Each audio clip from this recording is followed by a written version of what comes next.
Contract കോസ്റ്റിങ്ങിൻ്റെ theory അധികം ഒന്നും എടുക്കണില്ല. നമുക്ക് ഈ പ്രോബ്ലം ചെയ്യാനായിട്ട് വേണ്ട കാര്യങ്ങൾ മാത്രം പറയുകയാണ്.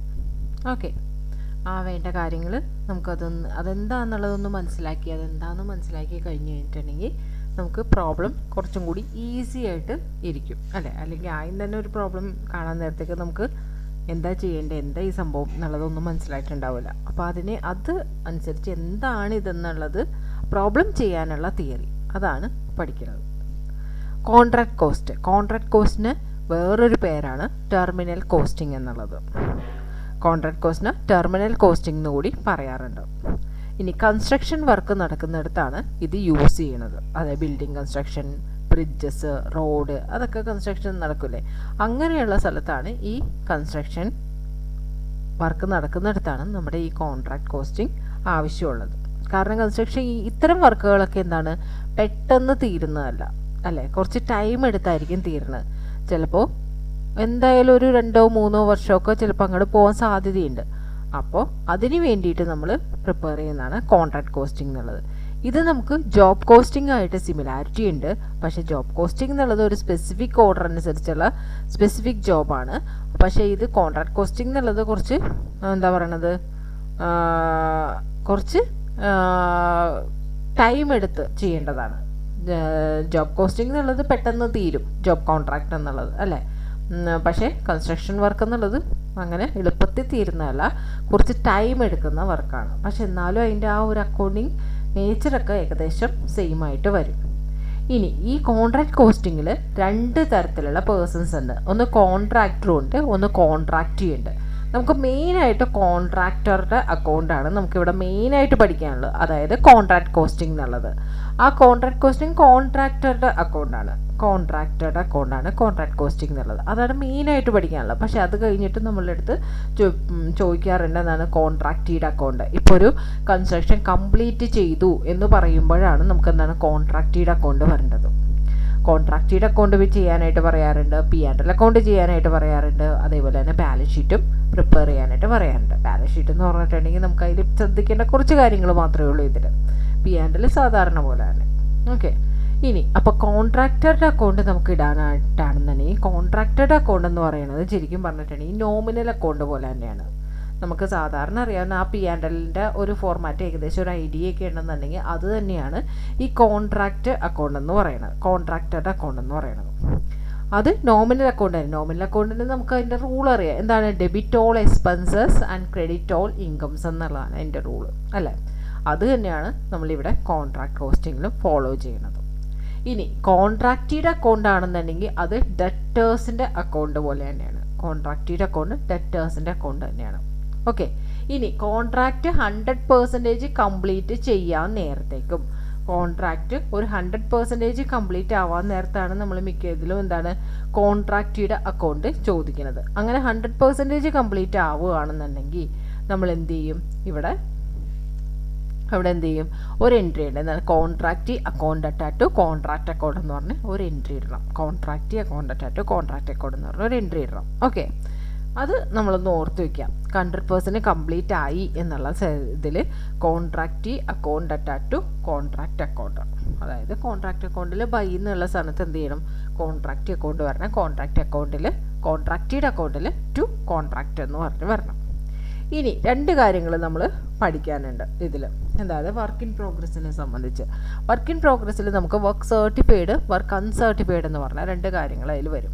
വർക്ക് സർട്ടിഫൈഡ് എന്ന് പറഞ്ഞിട്ടുണ്ടെങ്കിൽ ആർക്കിടെക്ട് നമ്മളിപ്പോൾ വർക്ക് കംപ്ലീറ്റ് ആയതിനു ശേഷം നമ്മൾ പറയുകയാണ് ഇത്ര പെർസെൻറ്റേജ് വർക്ക് നമുക്ക് ഇത്ര പെർസെൻറ്റേജ് വർക്ക് കംപ്ലീറ്റ് ആയി എന്ന് തോന്നുമ്പോൾ ഒരു 20% 25% കംപ്ലീറ്റ് ആവും തോന്നാൻ നേരത്ത് നമ്മൾ എന്ത് ചെയ്യും, നമ്മൾ ആരാണോ വർക്ക് ഉപയോഗിച്ചാൽ അവരുടെ അടുത്ത് പോയിട്ട് നമ്മൾ പറയുകയാണ് ഇത്ര പെർസെൻറ്റേജ് വർക്ക് ഞങ്ങൾ കംപ്ലീറ്റ് ആയിട്ടുണ്ട് ഇതുവരേക്കും, അതിൻ്റെ എല്ലാം ഇത് സപ്പോർട്ടിങ് ഡോക്യുമെൻ്റ് എല്ലാ രേഖകളും അവിടെ വെച്ചിട്ടുണ്ടാവും, അവർക്ക് സബ്മിറ്റ് ചെയ്ത് ഉടനെ തന്നെ അവർ നമ്മളുടെ അടുത്തേക്ക് നമുക്കുള്ള ക്യാഷ് അങ്ങ് ഇഷ്യൂ ചെയ്ത് തരുമോ? ഇല്ല.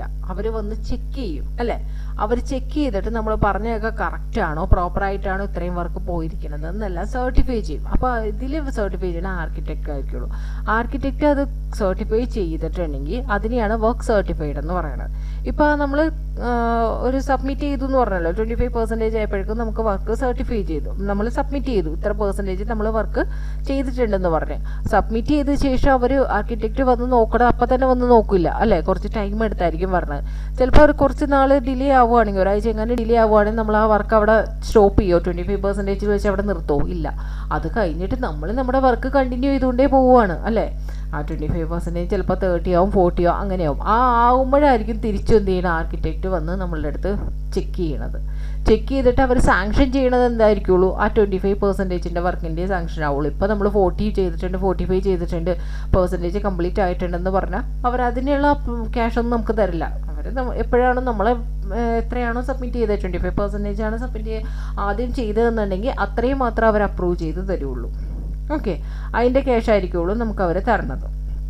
ഓക്കെ, ഇനി വർക്ക് സർട്ടിഫൈഡ് എന്ന് പറയുന്നത് എപ്പോഴും കോൺട്രാക്ട് പ്രൈസിലായിരിക്കുള്ളൂ. വർക്ക് സർട്ടിഫൈഡ് എന്ന് പറഞ്ഞാൽ എപ്പോഴും എന്തായിരിക്കും, കോൺട്രാക്ട് പ്രൈസിലായിരിക്കും. ഇതിൽ പ്രോഫിറ്റ് ഇൻക്ലൂഡ് ചെയ്തിട്ടുണ്ടായിരിക്കും. വർക്ക് സർട്ടിഫൈഡിൽ പ്രോഫിറ്റ് ഇൻക്ലൂഡ് ചെയ്തിട്ടുണ്ട്. ഇനി വർക്ക് അൺസർട്ടിഫൈഡ് എന്ന് പറയുന്നത് കോസ്റ്റ് പ്രൈസിലായിരിക്കുള്ളൂ. ഇതിൽ പ്രോഫിറ്റ് ഒരിക്കലും ഇൻക്ലൂഡ് ചെയ്തിട്ടുണ്ടായിരിക്കില്ല. ഓക്കെ, ഇനി ഇതിൽ പിന്നെ ശ്രദ്ധിക്കേണ്ട കാര്യം എന്താണെന്ന് വെച്ചിട്ടുണ്ടെങ്കിൽ, അപ്പോൾ വർക്ക് സർട്ടിഫൈഡും വർക്ക് അൺസർട്ടിഫൈഡിൻ്റെ അതാണ് മെയിൻ ആയിട്ടുള്ള ഒരു കാര്യം. ഓക്കെ, വർക്ക് സർട്ടിഫൈഡ് ഉണ്ടാവും, വർക്ക് അൺസർട്ടിഫൈഡ് ഉണ്ടാവും. വർക്ക് സർട്ടിഫൈഡ് എന്ന് പറഞ്ഞിട്ടുണ്ടെങ്കിൽ നമുക്കതിൽ ഒന്നില്ലെങ്കിൽ അവർ ക്വസ്റ്റ്യനിൽ ഡയറക്റ്റായിട്ട് തന്നിട്ടുണ്ടാവും. അതല്ലാന്നുണ്ടെങ്കിൽ വർക്ക് സർട്ടിഫൈഡ് എന്നുള്ളത് എന്ത് ചെയ്യും, അത് കാണാനുള്ള എന്തെങ്കിലും ഒരു പോയിന്റ്, ഒരു ക്ലൂ നമുക്ക് ആ ക്വസ്റ്റ്യനിൽ ഉണ്ടായിരിക്കും. ഇതിൻ്റെ ക്യാഷ് റിസീവ്ഡിൻ്റെ ഇത്ര പെർസെൻറ്റേജ് എന്നോ അങ്ങനെ എന്തെങ്കിലും ഒരു ക്ലൂ തന്നിട്ടുണ്ടായിരിക്കും. അത് വെച്ച് നമ്മൾ വർക്ക് സർട്ടിഫൈഡ് കണ്ടുപിടിക്കണം. വർക്ക് അൺസർട്ടിഫൈഡ് ആണെന്നുണ്ടെങ്കിൽ മിക്ക കേസിലും നമ്മൾ എന്ത് ചെയ്യേണ്ട, നമ്മൾ വർക്ക് അൺസർട്ടിഫൈഡ് തന്നിട്ടില്ല എന്നുണ്ടെങ്കിൽ എഴുതേണ്ട കാര്യമില്ല. പക്ഷേ വർക്ക് അൺസർട്ടിഫൈഡ് എഴുതേണ്ട കേസസ് വരാറുണ്ട്. എങ്ങനെയുള്ള കേസസ് ആണെന്ന് വെച്ചിട്ടുണ്ടെങ്കിൽ, നമുക്കിപ്പോൾ ഡിഗ്രി ഓഫ് കംപ്ലീഷൻ ഇനി നമ്മൾ പഠിക്കാൻ പോകുന്ന ഒരു സംഭവമുണ്ട്. ഡിഗ്രി ഓഫ് കംപ്ലീഷൻ, അതായത് ഇപ്പോൾ 2/3 1/3 അങ്ങനെയുള്ള ഒരു സംഭവങ്ങളൊക്കെ ഉണ്ട്. അത് ഇപ്പോൾ ക്വസ്റ്റ്യനിൽ തന്നിട്ടുണ്ട്. സാധാരണ നമ്മൾ ആ ഡിഗ്രി ഓഫ് കംപ്ലീഷൻ എന്നുള്ളത് നമ്മളായിട്ട് കണ്ടുപിടിക്കുകയാണ്. ഇതിപ്പോൾ നമുക്ക് ഡയറക്റ്റായിട്ട് ക്വസ്റ്റ്യനിൽ തന്നിട്ടുണ്ട്. ഓക്കെ, ഡിഗ്രി ഓഫ് കംപ്ലീഷൻ എന്നുള്ളത് ക്വസ്റ്റ്യനിൽ ഡയറക്റ്റായിട്ട് അവർ തന്നെ തരുകയാണ് ചെയ്തിരിക്കണതെന്ന് വിചാരിച്ചോ. അതേപോലെ തന്നെ നമുക്ക് എന്ത് ചെയ്തിട്ടുണ്ട്, വർക്ക് സർട്ടിഫൈഡിൻ്റെ എമൗണ്ടും തന്നിട്ടുണ്ട്, വർക്ക് സർട്ടിഫൈഡും തന്നിട്ടുണ്ട്, കോൺട്രാക്ട് പ്രൈസും തന്നിട്ടുണ്ട്, പിന്നെ എന്താണ് ക്യാഷ് റിസീവ്ഡും തന്നിട്ടുണ്ട്. അങ്ങനെയുള്ള എല്ലാ കാര്യങ്ങളും നമുക്ക് തരുവാണെന്നുണ്ടെങ്കിൽ ആ ക്ലൂന്ന് തന്നെ നമുക്ക് മനസ്സിലാവും എന്താണ് വർക്ക് അൺസർട്ടിഫൈഡ് നമുക്ക് കണ്ടുപിടിക്കാവുന്നതേ ഉള്ളൂ എന്ന് മനസ്സിലാവുകയാണെന്നുണ്ടെങ്കിൽ നമുക്ക് അവിടെ വർക്ക് അൺസർട്ടിഫൈഡ് നമ്മളായിട്ട് കണ്ടുപിടിച്ച് എഴുതേണ്ടി വരും. ഓക്കെ, അതൊരു കേസ്. പിന്നെ എന്താണെന്ന് വെച്ചിട്ടുണ്ടെങ്കിൽ നമുക്ക് ഇപ്പോൾ ഈ പറഞ്ഞ പോലെ അവർ നമ്മൾ എന്ത് ചെയ്യും, സാധാരണ എന്താ ചെയ്യാറ്, നമ്മൾ ഒരു P&L അക്കൗണ്ട് വരയ്ക്കുവാണെങ്കിൽ അതിൽ പ്രോഫിറ്റ് നമ്മൾ കണ്ടുപിടിക്കാറുണ്ട് അല്ലേ. ഇത് P&L അക്കൗണ്ട് പോലെ തന്നെയാണെന്നാണ് പറഞ്ഞിരിക്കുന്നത്. അതിൻ്റെ പ്രോഫിറ്റ് നമ്മൾ കണ്ടുപിടിക്കും. ഇപ്പോൾ ഇൻ കേസ് അവർ പ്രോഫിറ്റ് തരുവാണ്, ബാക്കി എല്ലാം തരുവാണെന്നുണ്ടെങ്കിൽ നമ്മളത് ചെയ്തതിന് ശേഷം ബാലൻസ് വരുവാണ്, ക്രെഡിറ്റ് സൈഡിലായിട്ടൊക്കെയാണ് ബാലൻസ് എഴുതേണ്ടത് എന്ന് പറയുവാണെങ്കിൽ അവിടെ വർക്ക് സർട്ടിഫൈഡ് ഉണ്ടെന്നുണ്ടെങ്കിൽ ബാലൻസ് നമ്മൾ എന്തായിട്ട് എഴുതുള്ളൂ, വർക്ക് അൺസർട്ടിഫൈഡ് ആയിട്ട് എഴുതേണ്ടി വരും. അങ്ങനെ ഒരു കേസിലും വർക്ക് അൺസർട്ടിഫൈഡ് നമ്മൾ എഴുതേണ്ടതുണ്ട്. അല്ലാത്ത ഈ 2 കേസും അല്ലാത്ത എല്ലാ കേസിലും നമ്മൾ എന്ത് ചെയ്യുള്ളൂ, വർക്ക് അൺസർട്ടിഫൈഡ് തന്നിട്ടില്ലെങ്കിൽ അത് എഴുതണ്ടെന്ന് വിചാരിക്കുള്ളൂ. ഓക്കെ, ആ വർക്ക് അൺസർട്ടിഫൈഡ് ചെയ്യേണ്ട കേസ് 2 ഇതിലുണ്ട്. അത് കറക്റ്റായിട്ട് നമ്മൾ പഠിച്ചിട്ട് പോകണം. ഇനി ഇതിൽ എക്സ്പെൻസ്, എല്ലാ എക്സ്പെൻസും നമ്മൾ P&L എഴുതുന്ന പോലെ ഡെബിറ്റ് ചെയ്യും. ആ ഡെബിറ്റ് ചെയ്യാൻ നേരത്തേക്ക് നമുക്ക് ഇവിടെ വേണ്ടത് ഇൻകേർഡ് ആണ്. എല്ലാ എക്സ്പെൻസ് ഇൻകേർഡ് എമൗണ്ട് ആണ് നമുക്കിവിടെ എഴുതേണ്ടത്. ഇൻകേർഡ് എമൗണ്ട് എന്ന് പറഞ്ഞാൽ എന്താണ്, പെയ്ഡ്. ഇപ്പോൾ ഒരു എക്സ്പെൻസ് പേ ചെയ്യുമല്ലോ, ആ പേ ചെയ്യുന്നതിൽ നിന്ന് ഔട്ട്സ്റ്റാൻഡിങ് എക്സ്പെൻസ് ഉണ്ടെങ്കിൽ അത് ആഡ് ചെയ്തിട്ട് പ്രീപെയ്ഡ് എക്സ്പെൻസ് ഉണ്ടെങ്കിൽ അത് മൈനസ് ചെയ്ത് കളയണം. ആ ഫിഗറാണ് ഇൻകേർഡ് എന്ന് പറഞ്ഞ് നമ്മൾ കോൺട്രാക്ട് അക്കൗണ്ടിൻ്റെ ഡെബിറ്റ് സൈഡ് എഴുതേണ്ടത്. ഓക്കെ, ഇനി നമുക്ക് മെയിനായിട്ട് ഇവിടെ പഠിക്കാനുള്ള ഒന്ന് ഡിപ്രീസിയേഷനെ കുറിച്ചാണ്. ഡിപ്രീസിയേഷൻ 2 തരത്തിൽ നമുക്ക് തരാറുണ്ട്. ഒന്ന് എന്താണെന്ന് വെച്ചിട്ടുണ്ടെങ്കിൽ പെർസെൻറ്റേജ് തരും, ഇത്ര അസറ്റിൻ്റെ ഇത്ര പെർസെൻറ്റേജ് ആണെന്ന് തരാറുണ്ട്. അല്ലാന്നുണ്ടെങ്കിൽ ഡിപ്രീസിയേഷൻ എമൗണ്ട് തന്നെ തരുന്ന കേസസും ഉണ്ട്. ഡിപ്രീസിയേഷൻ എമൗണ്ട് എത്രയാണോ അത് തന്നെ അതിൽ അഡ്ജസ്റ്റ്മെൻറ്റിൽ തരും. അത് രണ്ടുമാണെങ്കിൽ നമുക്ക് പ്രോബ്ലം ഒന്നുമില്ല. കാരണം എന്താ, പെർസെൻറ്റേജ് ആണെങ്കിലും നമുക്ക് എടുത്തെഴുതാം, ഇതും എന്താണ് എമൗണ്ട് വന്നാലും നമുക്ക് അങ്ങനെ തന്നെ എടുത്തെഴുതാൻ പറ്റും.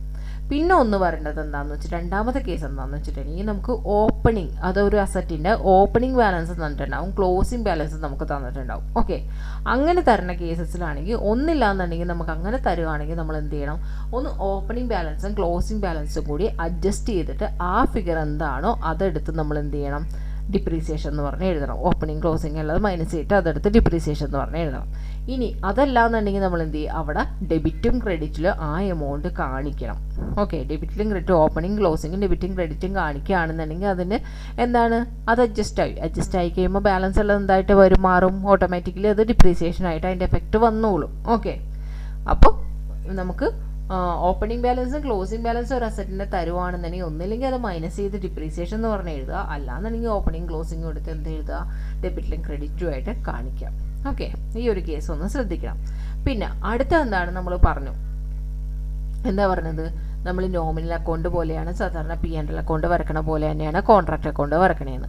അപ്പോൾ അതിൽ പ്രോഫിറ്റ് നമ്മൾ കണ്ടുപിടിക്കണം അല്ലേ. നമ്മൾ P&L പ്രോഫിറ്റ് എന്ന് പറഞ്ഞ് എഴുതും, പ്രോഫിറ്റ് കണ്ടുപിടിക്കും. ആ പ്രോഫിറ്റ് കണ്ടുപിടിക്കുന്ന ഇത് സെയിം അതേപോലെ തന്നെ പ്രോഫിറ്റ് കണ്ടുപിടിക്കും. പക്ഷേ പ്രോഫിറ്റ് കണ്ടുപിടിച്ച് കഴിഞ്ഞാൽ നമ്മളിവിടെ അങ്ങനെ തന്നെ എടുത്ത് എഴുതില്ല. അതിന് ചില ചടങ്ങുകളുണ്ട്. കാരണം എന്താണെന്ന് വെച്ചാൽ പ്രോഫിറ്റ് നമ്മൾ എന്ത് ചെയ്യും, ആ കിട്ടുന്ന പ്രോഫിറ്റിനെ നോഷണൽ പ്രോഫിറ്റ് എന്ന് പറഞ്ഞ് നമ്മൾ വർക്കിംഗ് നോട്ടിലോട്ട് മാറ്റും. നോഷണൽ പ്രോഫിറ്റ് എന്ന് പറഞ്ഞ് നമ്മൾ വർക്കിംഗ് നോട്ടിലോട്ട് മാറ്റും.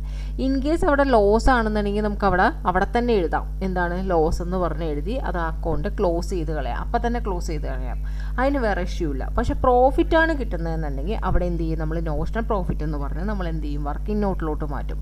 ആ വർക്കിംഗ് നോട്ടിലോട്ട് മാറ്റിയിട്ട് നമ്മൾ എന്ത് ചെയ്യണം, അതിനെ രണ്ടായിട്ട് തിരിക്കണം. ഒന്ന് P&L അക്കൗണ്ടിലേക്കും ഇനി ഒന്ന് റിസർവിലേക്കും ട്രാൻസ്ഫർ ചെയ്യണം. എന്തുകൊണ്ടാണ്, നമ്മുടെ വർക്ക് പെട്ടെന്നൊന്നും തീരുന്നതല്ല അല്ലേ, കുറച്ചും കൂടി ടൈം എടുക്കും. ഇപ്പോൾ ഇൻ കേസ് നമ്മൾ അവർ പറഞ്ഞ് വർക്ക് സർട്ടിഫൈ ചെയ്താൽ മാത്രമേ നമുക്ക് ക്യാഷ് കിട്ടുള്ളൂ. അപ്പോൾ വർക്ക് സർട്ടിഫൈ ചെയ്യാനായിട്ട് നമുക്ക് കാലതാമസം എടുക്കുവാണെന്നുണ്ടെങ്കിലോ നമുക്ക് അത്രയും നാൾ പിടിച്ചിരിക്കണം അല്ലേ.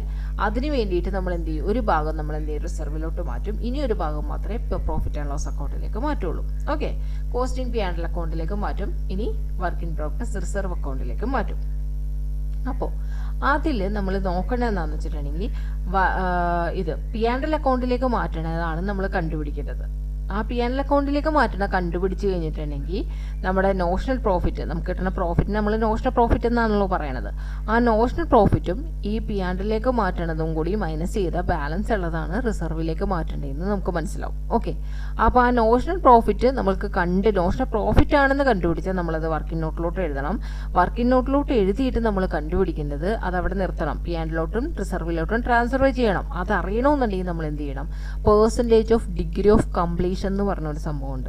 Percentage of degree of completion എത്ര പെർസെൻറ്റേജ് നമ്മുടെ വർക്ക് കംപ്ലീറ്റ് ആയി എന്നുള്ളതാണ്.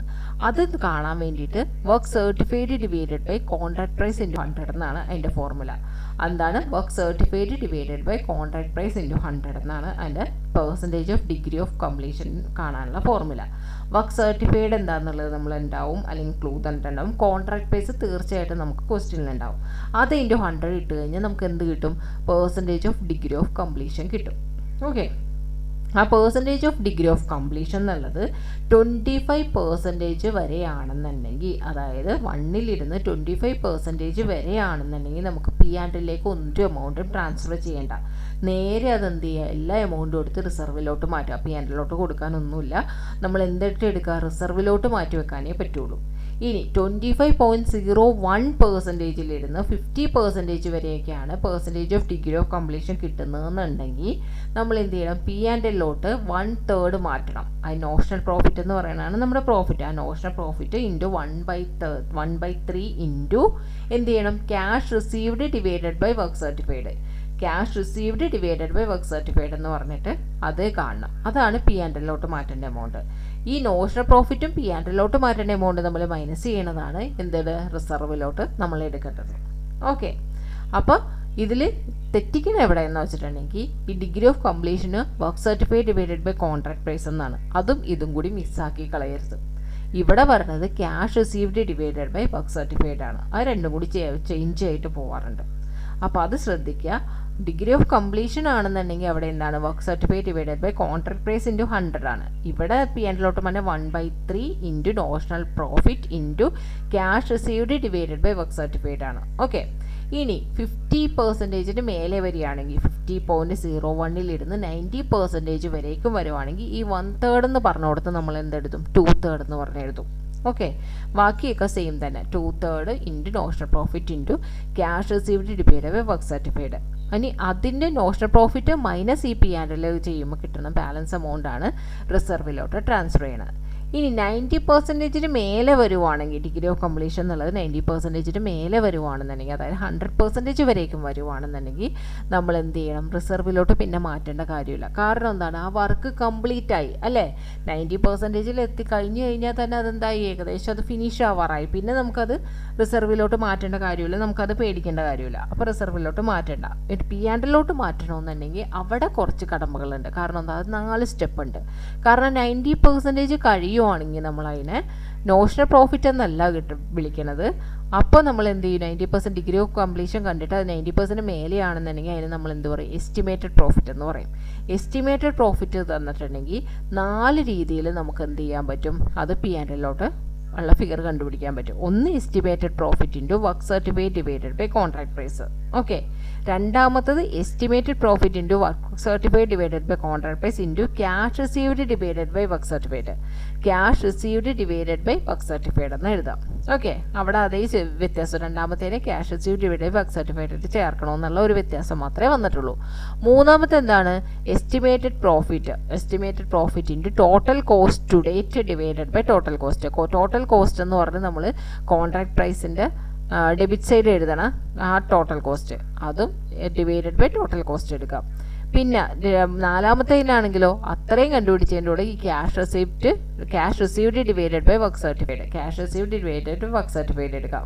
രണ്ടാമത്തേനും cash received divided by work certificate ആണ്.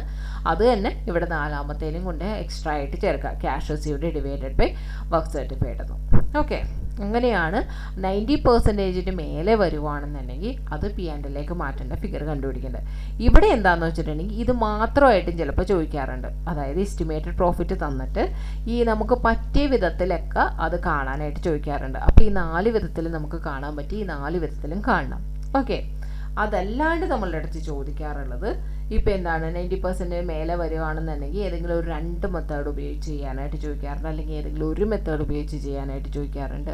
അങ്ങനെ ഇത് മാത്രമായിട്ടും ചോദിക്കാറുണ്ട്. അതുകൊണ്ട് ഇതൊന്ന് ഫോർമുല ഒരു 2 പ്രാവശ്യം പറയുമ്പോൾ തന്നെ നമുക്കത് പഠിച്ചെടുക്കാവുന്നതേ ഉള്ളൂ. ഇനി എസ്റ്റിമേറ്റഡ് പ്രോഫിറ്റ് എന്ന് പറഞ്ഞാൽ contract price minus total estimated കോസ്റ്റിനെയാണ് ഈ എസ്റ്റിമേറ്റഡ് പ്രോഫിറ്റ് എന്ന് പറഞ്ഞാൽ. അതായത് നോഷണൽ പ്രോഫിറ്റ് അല്ലാത്ത നോഷണൽ പ്രോഫിറ്റ് നമ്മൾ 90% മേലെ വന്നിട്ടുണ്ടെങ്കിൽ എസ്റ്റിമേറ്റഡ് പ്രോഫിറ്റ് എന്ന് പറയും. ഇനി പ്രത്യേകിച്ച് ഇവിടെ പറയാനുള്ളത് P&L അക്കൗണ്ട് ഇടാൻ പറയും. P&L അക്കൗണ്ട് ഇടുന്നത് നമ്മൾ സാധാരണ ഇടുന്ന പോലെ തന്നെയാണ്. അതിൽ വലിയ വ്യത്യാസമൊന്നും വരുന്നില്ല. ബാലൻസ് ഷീറ്റ് വരും. ബാലൻസ് ഷീറ്റിലാണ് നമ്മളിവിടെ പഠിക്കേണ്ടത്. അസറ്റ് സൈഡ് നോക്കുകയാണെന്നുണ്ടെങ്കിൽ നമ്മൾ വർക്ക് ഇൻ പ്രോഗ്രസ് എന്ന് പറഞ്ഞ ഒരു സംഭവം ഇടണം. ഈ വർക്ക് ഇൻ പ്രോഗ്രസ് എന്ന് പറഞ്ഞാൽ എന്താണ്? ഈ വർക്ക് ഇൻ പ്രോഗ്രസ് എന്ന് പറഞ്ഞാൽ നമ്മൾ കോൺട്രാക്ട് അക്കൗണ്ടിൽ വർക്ക് ഇൻ പ്രോഗ്രസ് വരും. അതിൻ്റെ താഴെയാണ് വർക്ക് സർട്ടിഫൈഡ്, വർക്ക് അൺസർട്ടിഫൈഡ് ഉണ്ടെന്ന് പറഞ്ഞു അല്ലേ? അത് ഈ വർക്ക് ഇൻ പ്രോഗ്രസ് എന്നുള്ള ഹെഡിന് താഴെ പറഞ്ഞാണ് വർക്ക് സർട്ടിഫൈഡ്, വർക്ക് അൺസർട്ടിഫൈഡ് എന്നുള്ളത് നമ്മൾ കോൺട്രാക്ട് പ്രൈസിൽ എഴുതും. ആ സംഭവം തന്നെ നമ്മളെടുത്ത് എന്ത് ചെയ്യും? ബാലൻസ് ഷീറ്റിൽ അസറ്റ് സൈഡിൽ എഴുതും. വർക്ക് ഇൻ പ്രോഗ്രസ് എന്ന് പറഞ്ഞിട്ട് അടിയിൽ വർക്ക് സർട്ടിഫൈഡ്, വർക്ക് അൺസർട്ടിഫൈഡ്, അതിൻ്റെ ടോട്ടൽ എടുക്കുക. ആ ടോട്ടലിൽ നിന്ന് ക്യാഷ് റിസീവ്ഡ് എന്ത് ചെയ്യണം? മൈനസ് ചെയ്യണം. ആ ക്യാഷ് റിസീവ്ഡ് മൈനസ് ചെയ്ത ശേഷം റിസർവ് ഉണ്ടാവും. റിസർവ് എന്താണ്? ഈ റിസർവ് ഏതെങ്ങനെയാണ് കിട്ടുന്നത്?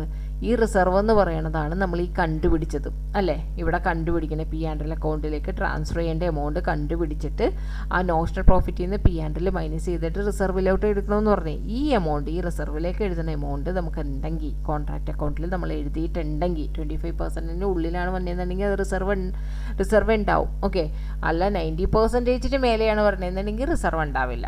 ഓക്കെ, അപ്പോൾ ആ 90% വരെ വെക്കുകയാണെന്നുണ്ടെങ്കിൽ നമുക്ക് റിസർവ് ഉണ്ടാവും. അപ്പോൾ ആ റിസർവ് ഇല്ലാത്ത 90% മേലെയാണ്. അപ്പോൾ ആ റിസർവ് നമ്മൾ കോൺട്രാക്ട് അക്കൗണ്ടിൽ കാണിച്ചിട്ടുണ്ടെന്നുണ്ടെങ്കിൽ എന്ത് ചെയ്യണം? ഇവിടെ ബാലൻസ് ഷീറ്റിൽ കൊണ്ടുവന്ന് ഈ റിസർവ് എന്ന് പറഞ്ഞ് മൈനസ് ചെയ്യണം. ബാലൻസ് ഷീറ്റിലെ എല്ലാ ഐറ്റം എന്തൊക്കെ വരുമോ അതൊക്കെ എഴുതാം. അപ്പോൾ ഇവിടെ ശ്രദ്ധിക്കുന്നതാണ് വർക്ക് ഇൻ പ്രോഗ്രസ് എന്ന് എഴുതുക. അത് നമ്മൾ കോൺട്രാക്ട് അക്കൗണ്ടിൻ്റെ എടുത്ത് ക്രെഡിറ്റ് സൈഡ് എഴുതുന്ന ഐറ്റമാണ്. വർക്ക് സർട്ടിഫൈഡ്, വർക്ക് അൺസർട്ടിഫൈഡ് ഉണ്ടെങ്കിൽ അത് എഴുതുക. അതിൽ നിന്ന് ക്യാഷ് റിസീവ്ഡ് ഉണ്ടാവും. ക്യാഷ് റിസീവ്ഡ് മൈനസ് ചെയ്യുക. അതിൽ നിന്ന് റിസർവും മൈനസ് ചെയ്യുക.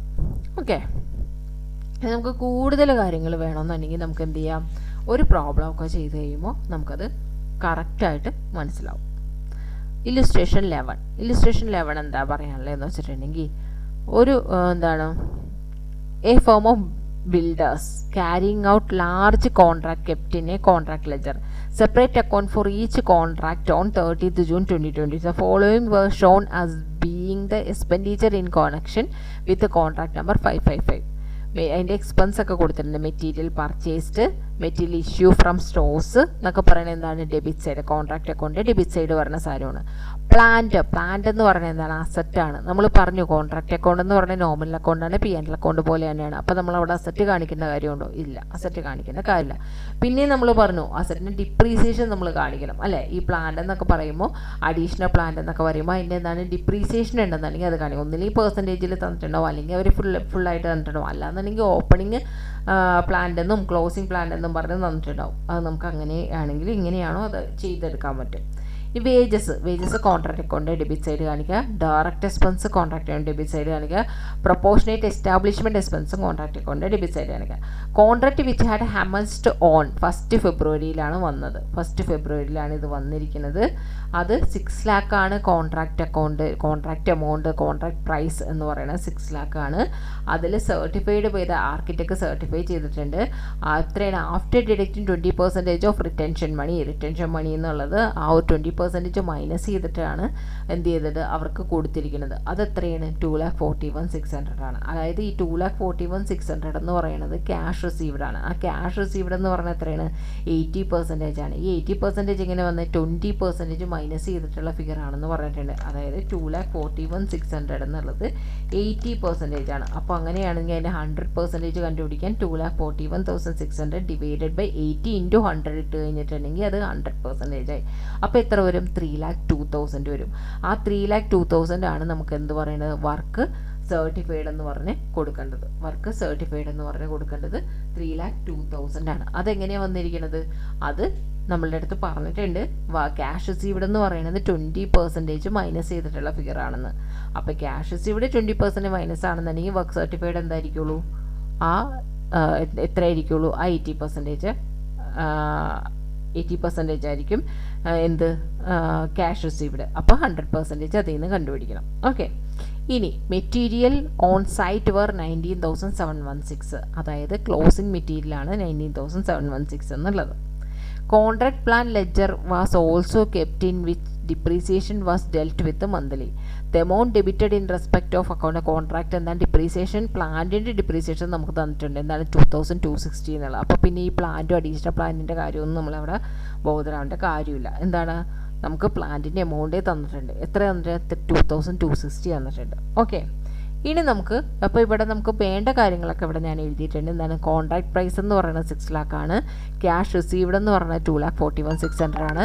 വർക്ക് സർട്ടിഫൈഡ് എന്ന് പറഞ്ഞാൽ 3,02,000 ആണ്. ഓക്കെ, ഇനി നമുക്ക് കോൺട്രാക്ട് അക്കൗണ്ട് വരക്കാം. കോൺട്രാക്ട് അക്കൗണ്ട് വരക്കുവാണെന്നുണ്ടെങ്കിൽ പർട്ടിക്കുലേഴ്സ് എമൗണ്ട് എന്ന് പറഞ്ഞ് എഴുതാം. അതിൽ നമുക്ക് എഴുതേണ്ടത് എന്തൊക്കെയാണ്, എന്തൊക്കെ എക്സ്പെൻസ് തന്നിട്ടുണ്ടോ അതൊക്കെ നമുക്ക് ഇതിലേക്ക് എഴുതണം. എന്തൊക്കെ എക്സ്പെൻസ് തന്നിട്ടുണ്ടായി, ടു മെറ്റീരിയൽ പർച്ചേസ്ഡ്, അത് നമുക്ക് ഡെബിറ്റാ കാണിക്കേണ്ടത് അല്ലേ. 116,126. Material issued from stores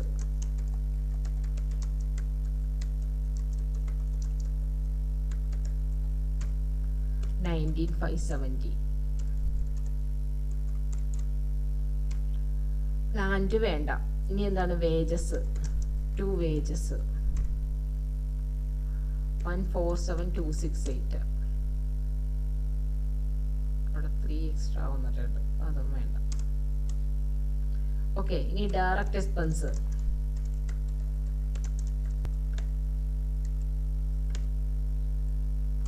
4,052.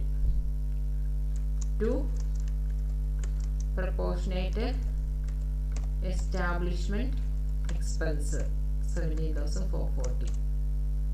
പിന്നെ നമുക്ക് ഇവിടെ എന്താ തന്നിരിക്കുന്നത്, കോൺട്രാക്ട് പ്രൈസ് തന്നിട്ടുണ്ട്, അതിൻ്റെ ക്യാഷ് റിസീവ്ഡും വർക്ക് സർട്ടിഫൈഡും തന്നിട്ടുണ്ട്, അതിൽ മെറ്റീരിയൽ ക്ലോസിംഗ് മെറ്റീരിയൽ തന്നിട്ടുണ്ട് അല്ലേ, ബൈ മെറ്റീരിയൽ ഓൺ സൈറ്റ് 19,716. പിന്നെ എന്താ തന്നിരിക്കുന്നത്? ഡിപ്രീസിയേഷൻ അവർ ഡയറക്റ്റ് ആയിട്ട് തന്നിട്ടുണ്ട്. അപ്പോൾ നമുക്ക് ടു ഡിപ്രീസിയേഷൻ 2,260. ഇനി നമുക്ക് എന്ത് എഴുതാം? ബൈ വർക്ക് ഇൻ പ്രോഗ്രസ് എന്ന് എഴുതിയിട്ട് വർക്ക് സർട്ടിഫൈഡ് നിങ്ങൾ ഫുള്ളായിട്ട് എഴുതുക. വർക്ക് സർട്ടിഫൈഡ് എന്ന് പറഞ്ഞാൽ നമ്മൾ കണ്ടുപിടിച്ചു 3,02,000 ആണെന്നുള്ളത്. വർക്ക് അൺസർട്ടിഫൈഡ് എന്തെങ്കിലും തന്നിട്ടുണ്ടോ? വർക്ക് അൺസർട്ടിഫൈഡ് നമുക്കൊന്നും തന്നിട്ടില്ല അല്ലേ? അപ്പം നമുക്ക് വർക്ക് അൺസർട്ടിഫൈഡ് എന്ന് പറഞ്ഞിട്ട് ഇവിടെ ഒന്നും എഴുതണ്ട. ഓക്കെ, വർക്ക് സർട്ടിഫൈഡ് എങ്ങനെ കണ്ടുപിടിച്ചതെന്ന് അറിയാമോ? ക്യാഷ് റിസീവ് ചെയ്തിരിക്കുന്നത് 20% മൈനസ് ചെയ്തിട്ടാണ്. അപ്പോൾ അതിൻ്റെ അർത്ഥം എന്താണ്? അത് 80% ഉള്ളൂ. അപ്പോൾ നമുക്ക് 100% എടുത്താൽ വർക്ക് സർട്ടിഫൈഡ് ആയി. ഓക്കെ, അപ്പോൾ നമുക്ക് ഇതെന്ത് വന്നു? നമുക്ക് പ്രോഫിറ്റ് ആണോ നോക്കുക. ഇത്രയും നമ്മൾ ചെയ്തു, അത് പ്രോഫിറ്റ് എത്രയാണ്? പ്രോഫിറ്റ് ആണോ ലോസ് ആണോ നോക്കുക. ലോസ് ആണെന്നുണ്ടെങ്കിൽ പിന്നെ വേറെ കാര്യങ്ങളൊന്നുമില്ല, എന്ത് ചെയ്യണം? അവിടെ വെച്ച് ക്ലോസ് ചെയ്യുക ലോസ് എഴുതിയിട്ട്. പക്ഷേ ഇവിടെ എന്താണ്? പ്രോഫിറ്റ് ആണ് വന്നിരിക്കുന്നത്. പ്രോഫിറ്റ് എത്ര? 15,000 ആണ് വന്നിരിക്കുന്നത്. ആ 15,000 പ്രോഫിറ്റ് വന്നിട്ടുണ്ടെങ്കിൽ നമ്മൾ അവിടെ എഴുതൂ? ഇല്ല. നമ്മൾ എന്താ പഠിച്ചത്? അത് വർക്കിംഗ് നോട്ടിലോട്ട് എഴുതും. എന്ത് പറഞ്ഞ് എഴുതും? നോഷണൽ പ്രോഫിറ്റ് എന്ന് പറഞ്ഞ് എഴുതും. ഓക്കെ, ഈ നോഷണൽ പ്രോഫിറ്റിനെ നമ്മൾ എന്ത് ചെയ്യണം? രണ്ടായിട്ട് ഡിവൈഡ് ചെയ്ത് കൊടുക്കണം. ഒന്ന് പ്രോഫിറ്റ് ആൻഡ് ലോസ് അക്കൗണ്ടിലേക്കും ഇനി ഒന്ന് റിസർവ് അക്കൗണ്ടിലേക്കും കൊടുക്കണം. പ്രോഫിറ്റ് ആൻഡ് അത് കൊടുക്കണമെന്നുണ്ടെങ്കിൽ അത് ഏതിൻ്റെ അടിസ്ഥാനത്തിലാണ്? Degree of completion, percentage of degree of കംപ്ലീഷൻ്റെ അടിസ്ഥാനത്തിലാണ് കൊടുക്കേണ്ടത്. Percentage of degree of completion എന്ന് പറയുന്നത് അത് എങ്ങനെ കണ്ടുപിടിക്കുന്നത്? Work certified divided by contract price. Work certified divided by contract price എടുക്കണം. ഇവിടെ വർക്ക് സർട്ടിഫൈഡ് എന്ന് പറഞ്ഞാൽ എത്രയാണ്? 3,02,000. കോൺട്രാക്ട് പ്രൈസ് എന്ന് പറഞ്ഞാൽ എത്ര? 6 lakh ഇൻറ്റു 100 എത്ര വരും? 50.33% വന്നു. 50.33% എന്ന് വന്നു. ഓക്കെ, അപ്പോൾ എന്താണ് അതിൻ്റെ അർത്ഥം? 50ൽ കൂടുതലുണ്ട്. 50ൽ കൂടുതൽ വന്നിട്ടുണ്ടെങ്കിൽ നമ്മൾ പ്രോഫിറ്റിലോട്ട് എങ്ങനെ എടുക്കണമെന്ന് പറഞ്ഞാൽ നോഷണൽ പ്രോഫിറ്റ് ഇൻറ്റു 2/3. 50ക്ക് ഉള്ളിലാണെങ്കിലാണ് 1/3 എടുക്കണേ. 50.33 വന്നപ്പോൾ 50ൽ മേലെയായില്ലേ? അപ്പോൾ നമ്മൾ എന്തെഴുതും? 15,000 notional profit into 2/3 into cash received divided by work certified. Cash received ഇവിടെ എത്രയാണ്? 2,41,600 ആണ്. വർക്ക് സർട്ടിഫൈഡ് 3,02,000 ആണ്. അപ്പം അങ്ങനെ ചെയ്യാൻ നേരത്തേക്ക് നമുക്ക് എത്ര വരും? 8,000 വരും. ഈ 8,000 ആണ് നമ്മൾ എന്ത് പറഞ്ഞ് എഴുതേണ്ടത്? To profit and loss account എന്ന് പറഞ്ഞ് എഴുതേണ്ടത്. എത്രയാണ്? ഈ 8,000. ഇനി ബാലൻസ് വരുന്നത്, അതായത് നമ്മുടെ നോഷണൽ പ്രോഫിറ്റ് എത്രയായിരുന്നു? 15,000 ആയിരുന്നു. അതിൽ നിന്ന് 8,000 P&L പോയിട്ട് ബാലൻസ് വരണത് നമ്മൾ എന്ത് ചെയ്യും? റിസർവ് എന്ന് പറഞ്ഞ് എഴുതും. എത്രയാണ് ബാലൻസ് വരുന്നത്? 7,000 ആണ് ബാലൻസ് വരുന്നത്. അത് നമ്മൾ എന്തെഴുതും? റിസർവ് എന്ന് പറഞ്ഞ് എഴുതും. ഓക്കെ ഓക്കെ അല്ലേ? അപ്പോൾ ചെറിയൊരു കണക്ക് ചെയ്തു. ഇനി അടുത്ത എന്താണ്? ഇല്ലുസ്ട്രേഷൻ 12. ഇല്ലുസ്ട്രേഷൻ 12ൽ എന്താ പറഞ്ഞിരിക്കുന്നത്? ഇല്ലുസ്ട്രേഷൻ 12ൽ പറഞ്ഞിരിക്കുന്നത് a contract has undertaken a construction work at a price 5 lakh. അതായത് കോൺട്രാക്ട് പ്രൈസ് എന്ന് പറയുന്നത് 5 lakh ആണെന്നും അത് വർക്ക് സ്റ്റാർട്ട് ചെയ്യുന്ന 1st January നമുക്ക് ഇവിടെ അക്കൗണ്ട് തന്നിരിക്കുന്നത് 31st December ആണ്. ഓക്കെ, January to December ആണ്. അതിൽ എന്തൊക്കെ തന്നിട്ടുണ്ട്? മെഷീനറി തന്നിട്ടുണ്ട്, material, wages, direct expense, uncertified work. നമുക്ക് കഴിഞ്ഞ ഇതിൽ അൺസർട്ടിഫൈഡ് ഉണ്ടായിരുന്നില്ല. അപ്പോൾ അൺസർട്ടിഫൈഡ് ഇവിടെ അവർ തന്നിട്ടുണ്ട്. അപ്പോൾ തീർച്ചയായിട്ടും നമ്മൾ അതെടുത്ത് എഴുതണം. Wages outstanding, value of machinery 31st 12/2021 മെഷീനറിയുടെ ഇത് തന്നിട്ടുണ്ട്. ഓക്കെ, ഇനി നമുക്ക് എന്ത് ചെയ്യണം? അപ്പോൾ മെഷീനറി എന്താണ്? മെഷീനറി ഇവിടെ ഓപ്പണിംഗ് മെഷീനറി എന്നിട്ടുണ്ട്, ക്ലോസിംഗ് മെഷീനറി എന്നിട്ടുണ്ട്. അങ്ങനെയാണെന്നുണ്ടെങ്കിൽ നമ്മൾ എന്ത് ചെയ്യും? ഒന്ന് ഡെബിറ്റ് സൈഡിലും ക്രെഡിറ്റ് സൈഡിലും എഴുതാം. അല്ലാന്നുണ്ടെങ്കിൽ നമ്മൾ എന്ത് ചെയ്യണം? ഓപ്പണിംഗ് ക്ലോസിങ്ങിൻ്റെയും ലെസ് ചെയ്തിട്ട് ആ വരുന്ന ഫിഗർ ഡിപ്രീസിയേഷൻ എന്ന് പറഞ്ഞാൽ കാണിക്കാം. ഓക്കെ, അതായത് ഇവിടെ 30,000 22,000 ഉണ്ട്. അത് ലെസ് ചെയ്തിട്ട് നമ്മൾക്ക് എന്ത് ചെയ്യും? 8,000 ടു ഡിപ്രീസിയേഷൻ 8,000 എന്ന് പറഞ്ഞാൽ കാണിക്കാം. ഓവർ ഹെഡ് ഉണ്ട്, അത് ഡെബിറ്റ് ചെയ്യണം. മെറ്റീരിയൽ റിട്ടേൺ ഉണ്ട് എന്ന് പറയാൻ നേരത്തെ എന്ത് ചെയ്യും? മെറ്റീരിയൽ എന്ന് പറയുന്നത് നമ്മൾ ഡെബിറ്റ് സൈഡ് എഴുതിയിട്ടുണ്ടെങ്കിൽ റിട്ടേൺ ചെയ്യണം എന്ത് എഴുതും? ക്രെഡിറ്റ് സൈഡ് എഴുതും. കോൺട്രാക്ട് അക്കൗണ്ട് ക്രെഡിറ്റ് സൈഡ് എഴുതും. വർക്ക് സർട്ടിഫൈഡ് തന്നിട്ടുണ്ട്, ക്യാഷ് റിസീവ്ഡ് അല്ലേ? ഇനി ക്യാഷ് റിസീവ്ഡ് 3,60,000. മെറ്റീരിയൽ ഇത് ക്ലോസിംഗ് മെറ്റീരിയലാണ് 3,766. ഇനി ഇവിടെ കുറച്ച് കാര്യങ്ങളൊക്കെ അഡ്ജസ്റ്റ്മെൻറ്റിൽ തന്നിട്ടുണ്ട്. അതെന്താണെന്ന് വെച്ചിട്ടുണ്ടെങ്കിൽ നമ്മളിപ്പോൾ പറഞ്ഞില്ലേ എത്രയും 25% വരെയാണെന്നുണ്ടെങ്കിൽ P&L എടുക്കണ്ട. 25ലിരുന്ന് 50% വരെയൊക്കെ ആണെങ്കിൽ 1/3 എടുക്കണം. 50ക്ക് മേലെ 90% വരെയാണെങ്കിൽ 2/3 എടുക്കണമെന്ന്. ഈ സംഭവം തന്നെയാണ് ഇവിടെ പറഞ്ഞിരിക്കുന്നത്. നമ്മളൊന്ന് കൺഫ്യൂസ് ആക്കാനായിട്ട് പറഞ്ഞതേ ഉള്ളൂ. ഇത് നമുക്ക് അവർ പറഞ്ഞാലും പറഞ്ഞില്ലെങ്കിലും നമ്മൾ അതേപോലെ തന്നെയാണ് ചെയ്യാൻ പോണത് അല്ലേ? അപ്പോൾ നമുക്ക് ഇനി എന്ത് ചെയ്യണം? ഇതേപോലെ ഓരോന്ന് എഴുതാം. മിഷനറി എന്ന് പറഞ്ഞ് ഇവിടെ എഴുതേണ്ട കാര്യമുണ്ടോ? ഇല്ല, കാരണം അത് അസറ്റാണ്, നമുക്ക് എഴുതണ്ട. ഇതിൻ്റെ ഡിപ്രീസിയേഷൻ മാത്രം കണ്ടാൽ മതി. മെറ്റീരിയൽ എത്രയാണ്? 170,698. Wages 148,750. Direct expense 6334. Wages outstanding 5380. അത് ഇതിൻ്റെ കൂടെ തന്നെ നമുക്ക് ടോട്ടൽ ചെയ്ത് എഴുതാം. ഓക്കെ, പിന്നെ എന്താണ്? മെഷീനറി തന്നിട്ടുണ്ട്. ഓവർഹെഡ് എത്രയാണ്? 8252.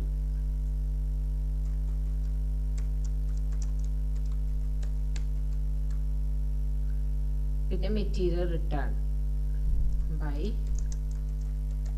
മെറ്റീരിയൽ റിട്ടേൺ എത്രയാണ്? 1098. വർക്ക് സർട്ടിഫൈഡ് തന്നിട്ടുണ്ട്. ക്ലോസിംഗ് മെറ്റീരിയൽ തന്നിട്ടുണ്ട്. എന്താണ് എഴുതേണ്ടത്? By material site. എത്ര? 3766. ഇനി എഴുതേണ്ടത് ബൈ വർക്ക് ഇൻ പ്രോഗ്രസ്. അതിൽ വർക്ക് ഇൻ പ്രോഗ്രസ്സിൽ നമ്മൾ എന്ത് ചെയ്യണം? വർക്ക് സർട്ടിഫൈഡ് എന്ന് പറഞ്ഞാൽ ഇതിൽ തന്നിട്ടില്ല. എത്രയാണ്? 3,90,000 തന്നിട്ടുണ്ട്. അത് എഴുതുക. ഇനി വർക്ക് അൺസർട്ടിഫൈഡ്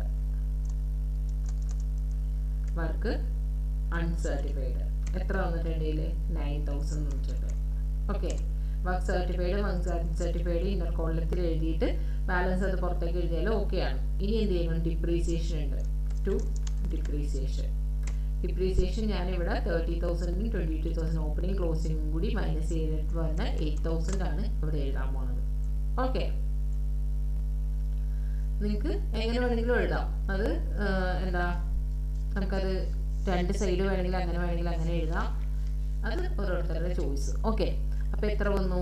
നമുക്കപ്പോൾ അങ്ങനെയാണെന്നുണ്ടെങ്കിൽ നമുക്ക് പ്രോഫിറ്റ് ആണ് വരുന്നത്. പ്രോഫിറ്റ് എത്ര വരും? 56,450 പ്രോഫിറ്റ് വരും. പ്രോഫിറ്റ് വരുവാണെങ്കിൽ നമ്മൾ എന്ത് ചെയ്യണം? Percentage of degree of completion കണ്ടുപിടിക്കണം. Percentage of degree of completion കണ്ടുപിടിക്കാൻ ഫോർമുല എന്താണ്? Work certified divided by contract price. Work certified എത്രയാണ്? നമുക്ക് ഇവിടെ തന്നിട്ടുണ്ട് 3,90,000. കോൺട്രാക്ട് പ്രൈസ് എത്രയായിരുന്നു? കോൺട്രാക്ട് പ്രൈസ് 5 lakh ആയിരുന്നു. ഓക്കെ, കോൺട്രാക്ട് പ്രൈസ് 5 lakh ആയിരുന്നു. അപ്പോൾ എങ്ങനെ എഴുതാം?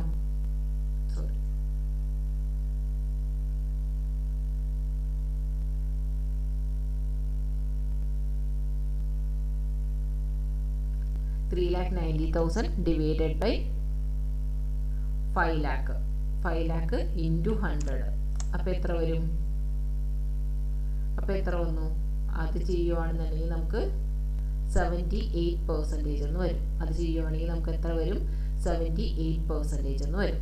ഓക്കെ, ആ 78% വന്നു കഴിഞ്ഞിട്ടുണ്ടെങ്കിൽ നമ്മൾ എന്ത് ചെയ്യണം? പ്രോഫിറ്റിലോട്ട് എത്ര പെർസെൻറ്റേജ് മാറ്റണം? 2/3 മാറ്റണം അല്ലേ? 50ക്ക് മേലെ വന്നാൽ 2/3 മാറ്റണം. അപ്പോൾ notional profit into 2/3 into cash received divided by work certified.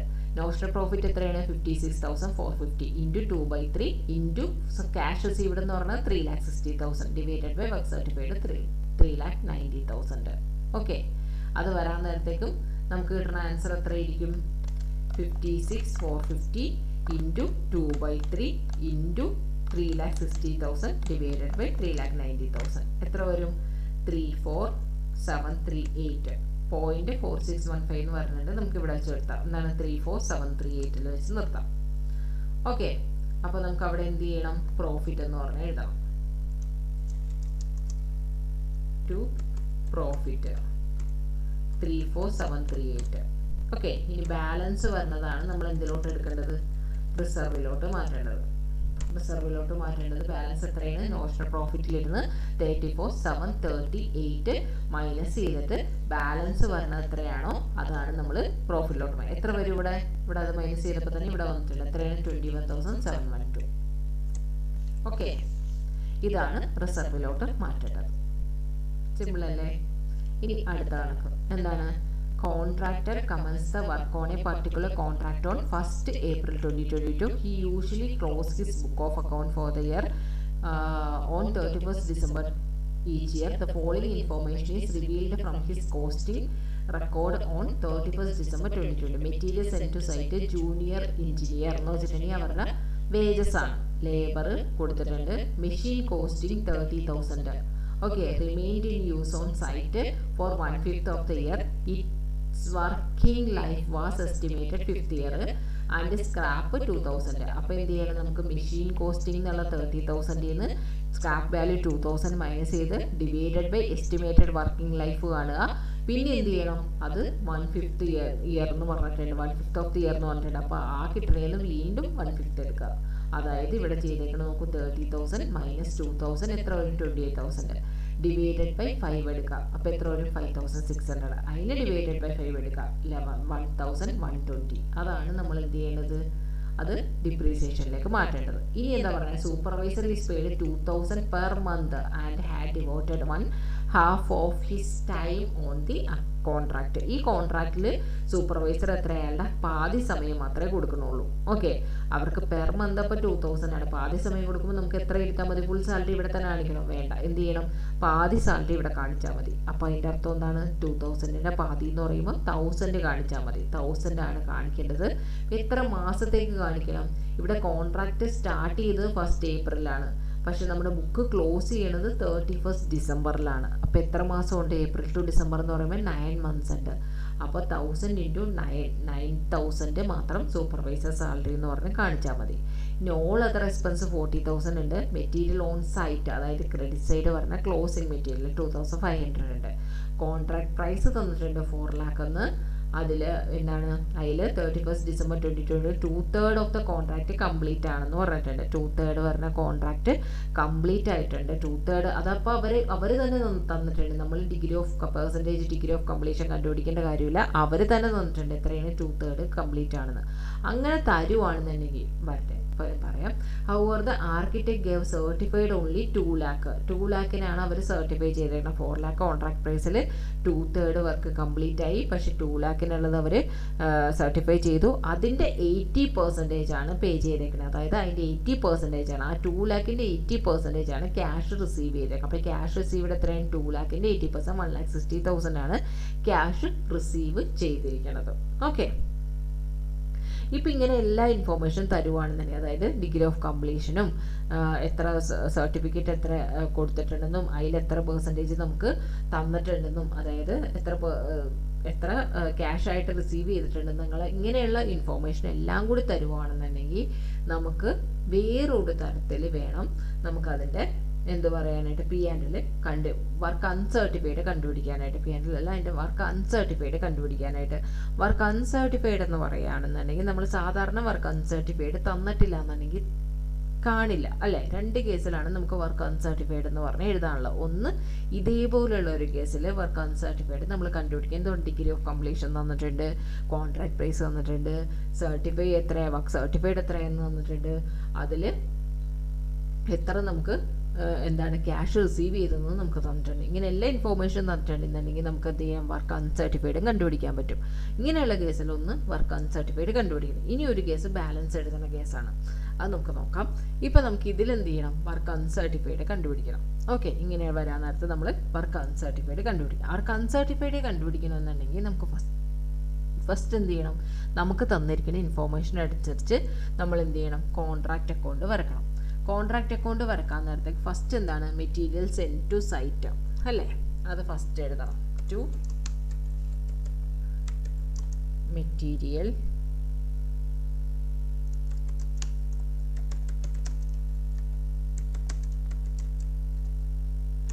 Send to site എത്രയാണ്, 43,000.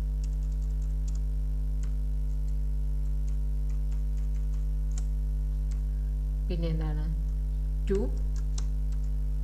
ജൂനിയർ എഞ്ചിനീയർ, അത് അവരുടെ വേജസ് ആണ്, 12,620. ടു ലേബർ എത്രയാണ്, 100,220. ഓക്കെ, ഇനി എന്താണ്, ഡിപ്രീസിയേഷൻ നമ്മളവിടെ കണ്ടുവച്ചിട്ടുണ്ട്, എത്രയാണ്, 1,120. ഇനി എന്താണ്, സൂപ്പർവൈസറിൻ്റെ വേജസ്, അതും നമ്മൾ കണ്ടുവച്ചിട്ടുണ്ട്,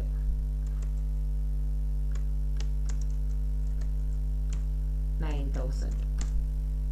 ഇനി അടുത്ത എന്താണ്? Other expense 14,000.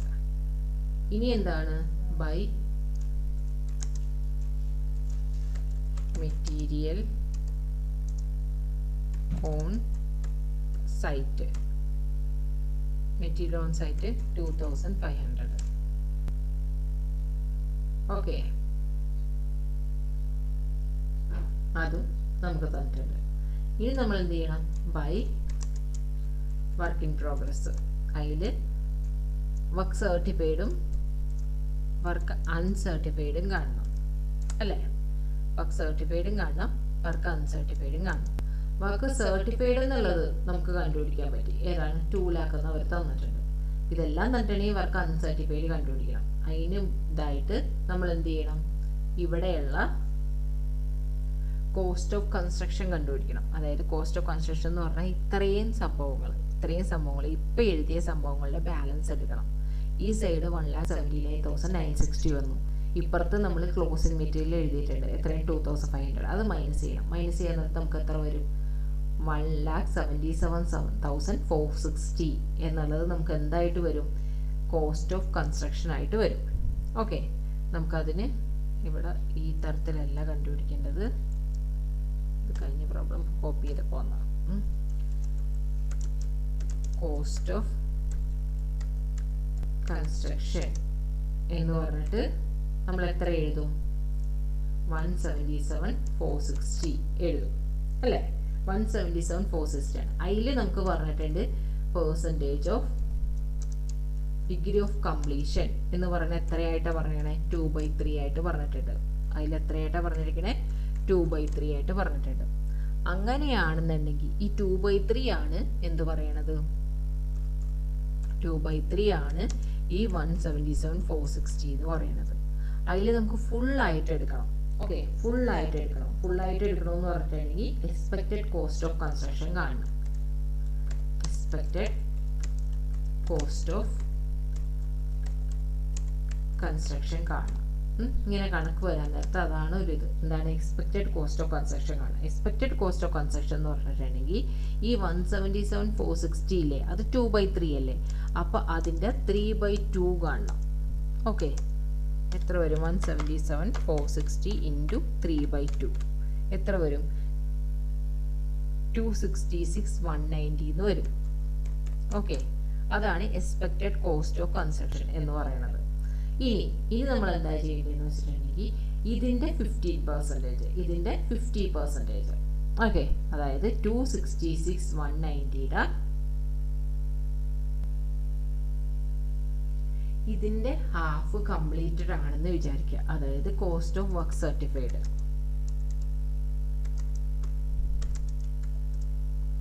അതായത് ഇതിൻ്റെ ഹാഫ് കംപ്ലീറ്റഡ് ആണ്. അങ്ങനെ ഒരു അസംഷൻ നമ്മൾ എടുക്കാം. എത്രയാണ്? അതിനെ ഡിവൈഡഡ് ബൈ 2 ചെയ്യാൻ നേരത്തേക്കും 133,095 വരും. ഇത് ഹാഫ് കംപ്ലീറ്റഡ് ആണെന്ന് വിചാരിച്ച് അങ്ങനെ ഒരു ഇതെടുക്കാം. അങ്ങനെയാണെന്നുണ്ടെങ്കിൽ നമുക്ക് കാണേണ്ട എന്താണ്? നമുക്ക് കാണേണ്ട വർക്ക് അൺസർട്ടിഫൈഡ് എന്ന് പറയുന്നത് നമ്മൾ എന്തെടുക്കണം? കോസ്റ്റ് ഓഫ് കൺസ്ട്രക്ഷനും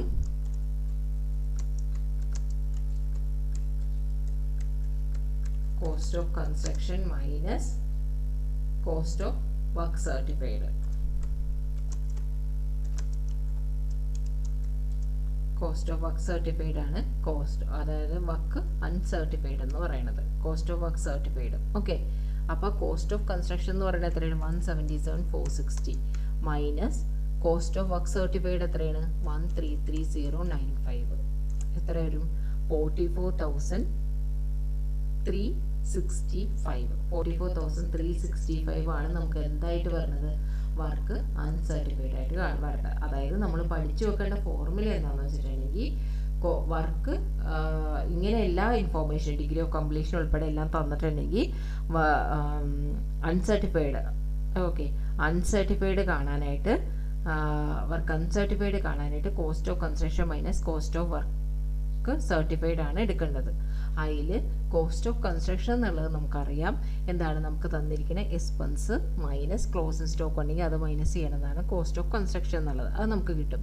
ഇനി കോസ്റ്റ് ഓഫ് വർക്ക് സർട്ടിഫൈഡ് കാണണം. ഇത് വർക്ക് സർട്ടിഫൈഡ് അല്ല, കോസ്റ്റ് ഓഫ് വർക്ക് സർട്ടിഫൈഡ് കാണണം. കോസ്റ്റ് ഓഫ് വർക്ക് സർട്ടിഫൈഡ് കാണാനായിട്ട് നമുക്ക് കോസ്റ്റ് ഓഫ് കൺസ്ട്രക്ഷൻ്റെ എന്നുള്ളത് 2/3 ആണെന്ന് പറഞ്ഞിട്ടുണ്ട്. അപ്പോൾ 3/2 എടുക്കുക. 3/2 എടുത്തതിൻ്റെ ഹാഫ് കാണുക. അതാണ് കോസ്റ്റ് ഓഫ് വർക്ക് സർട്ടിഫൈഡ് എന്ന് പറയുന്നത്. ഓക്കെ, അതായത് എന്താണ് എന്താ നമ്മൾ ചെയ്തത്? കോസ്റ്റ് ഓഫ് കൺസ്ട്രക്ഷൻ കണ്ടുപിടിച്ചു. ആ കോസ്റ്റ് ഓഫ് കൺസ്ട്രക്ഷൻ 2/3 ആണെന്നുണ്ടെങ്കിൽ അത് 3/2 എത്രയെന്ന് നോക്കി അതിൻ്റെ ഹാഫ് എടുത്തു.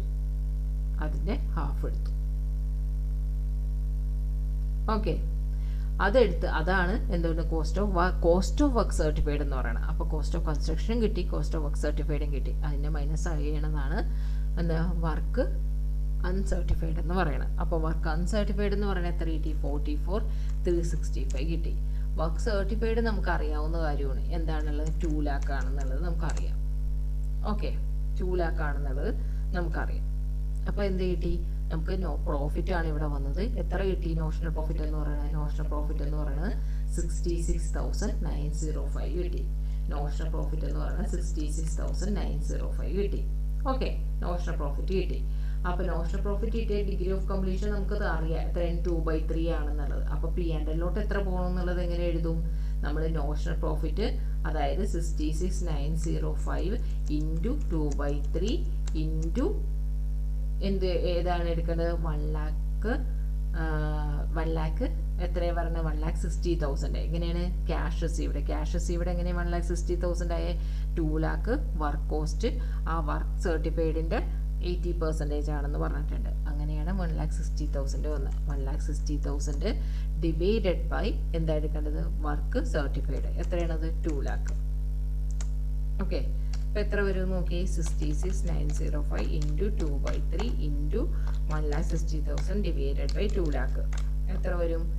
35,682.66 എന്ന് പറഞ്ഞിട്ടുണ്ട്. അതുപോലെ അപ്പോൾ 35,683 ആണ് നമുക്ക് P&L മാറ്റേണ്ടത്. അപ്പോൾ ബാലൻസ് ഉള്ള 31,222 ആണ് നമുക്ക് എന്ത് ചെയ്യേണ്ടത്? റിസർവിലോട്ട് കൊടുക്കേണ്ടത്. ഓക്കെ, അപ്പോൾ ഈ ഡിഗ്രി ഓഫ് കംപ്ലീഷൻ ഉൾപ്പെടെ ഇങ്ങനെയുള്ള കാര്യങ്ങൾ വരുമ്പോൾ എങ്ങനെയാണെന്നുള്ളത് ഈ ഫോർമുല ഒന്ന് 2 പ്രാവശ്യം ഒന്ന് ചെയ്യുക. നിങ്ങൾക്ക് ഓക്കെ ആയിക്കോളും. ഓക്കെ, നമുക്ക് അടുത്ത പ്രോബ്ലം നോക്കാം.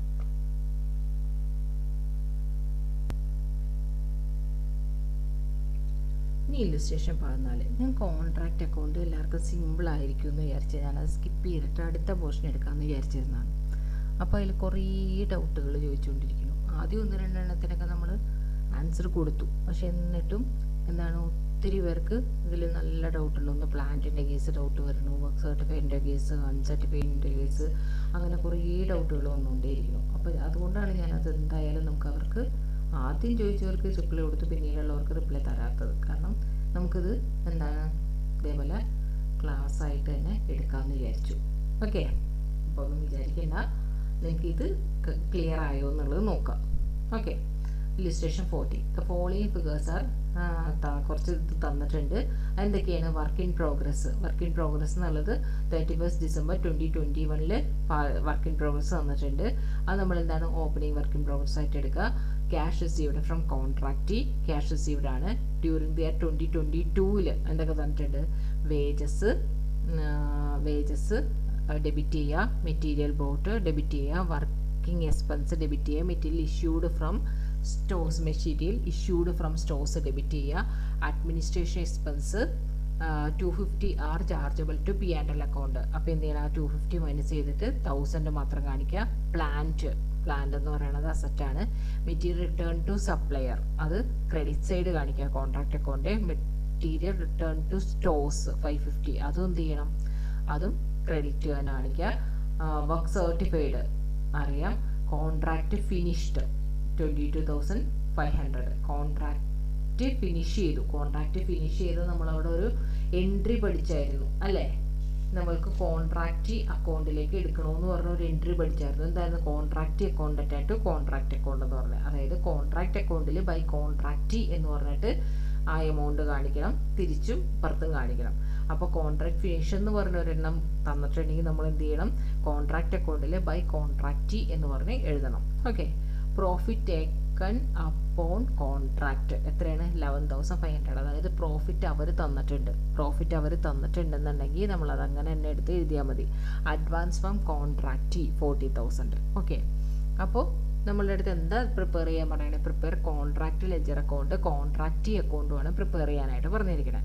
അപ്പോൾ നമുക്ക് പ്രോഫിറ്റേ തന്നിട്ടുണ്ട്. അപ്പോൾ എന്ത് ചെയ്യും? അത് ടാലിയായി പോകുന്നുണ്ടോ എന്ന് നോക്കുക. അതല്ലാന്നുണ്ടെങ്കിൽ ഈ കേസിൽ എന്ത് ചെയ്യും?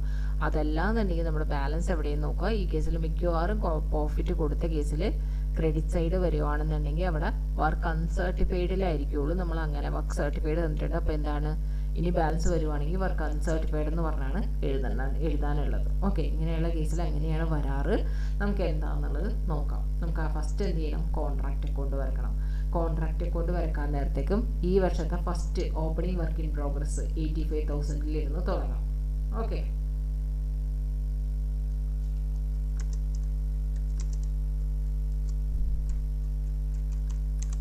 പിന്നെ 2 വേജസ് കൊടുത്തിട്ടുണ്ട്. വേജസ് 8,500. ടു മെറ്റീരിയൽ എത്രയാണ്? 6,000. വർക്കിംഗ് എക്സ്പെൻസ്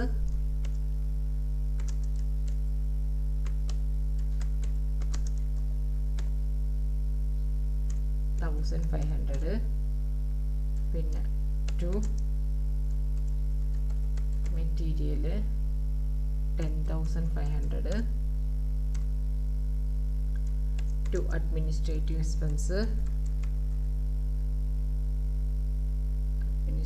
എക്സ്പെൻസ് ആ 250 മൈനസ് ചെയ്തിട്ട് എഴുതിയാൽ മതി. എത്രയാണ്? 1,000 എഴുതിയാൽ മതി. Okay.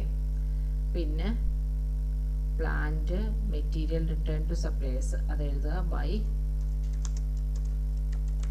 Material return to suppliers എത്രയാണ്? 450 bye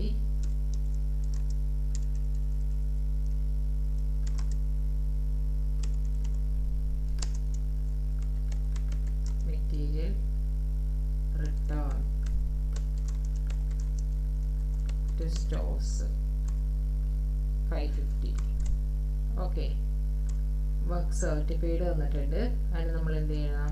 bye work in progress work certified 15,000. ഇനി വർക്ക് അൺസർട്ടിഫൈഡ് നോക്കാം. ഇപ്പോൾ ഒന്നും തന്നിട്ടില്ല. ഇനി കോൺട്രാക്റ്റ് ഫിനിഷ് ചെയ്തേണ്ടത് അത് നമ്മൾ എന്ത് ചെയ്യണം? By contractee account. മറന്നു പോകരുത് അത് എഴുതാൻ കേട്ടോ. കോൺട്രാക്റ്റി അക്കൗണ്ട് ആ എൻട്രി അതുകൊണ്ടാണ് ഞാൻ ഫസ്റ്റേ പറഞ്ഞ മറക്കാതിരിക്കാൻ വേണ്ടിയിട്ട്. 22,500. പ്രോഫിറ്റ് എന്ന് പറഞ്ഞിട്ട് തന്നിരിക്കുന്നത് 11,500 തന്നിട്ടുണ്ട്. ഓക്കെ. പിന്നെ അഡ്വാൻസ് ഓൺ കോൺട്രാക്റ്റ് വേണ്ട. അതിൽ നമുക്ക് ഡിപ്രീസിയേഷൻ്റെ കാര്യം എന്താ പറഞ്ഞിരിക്കണേ?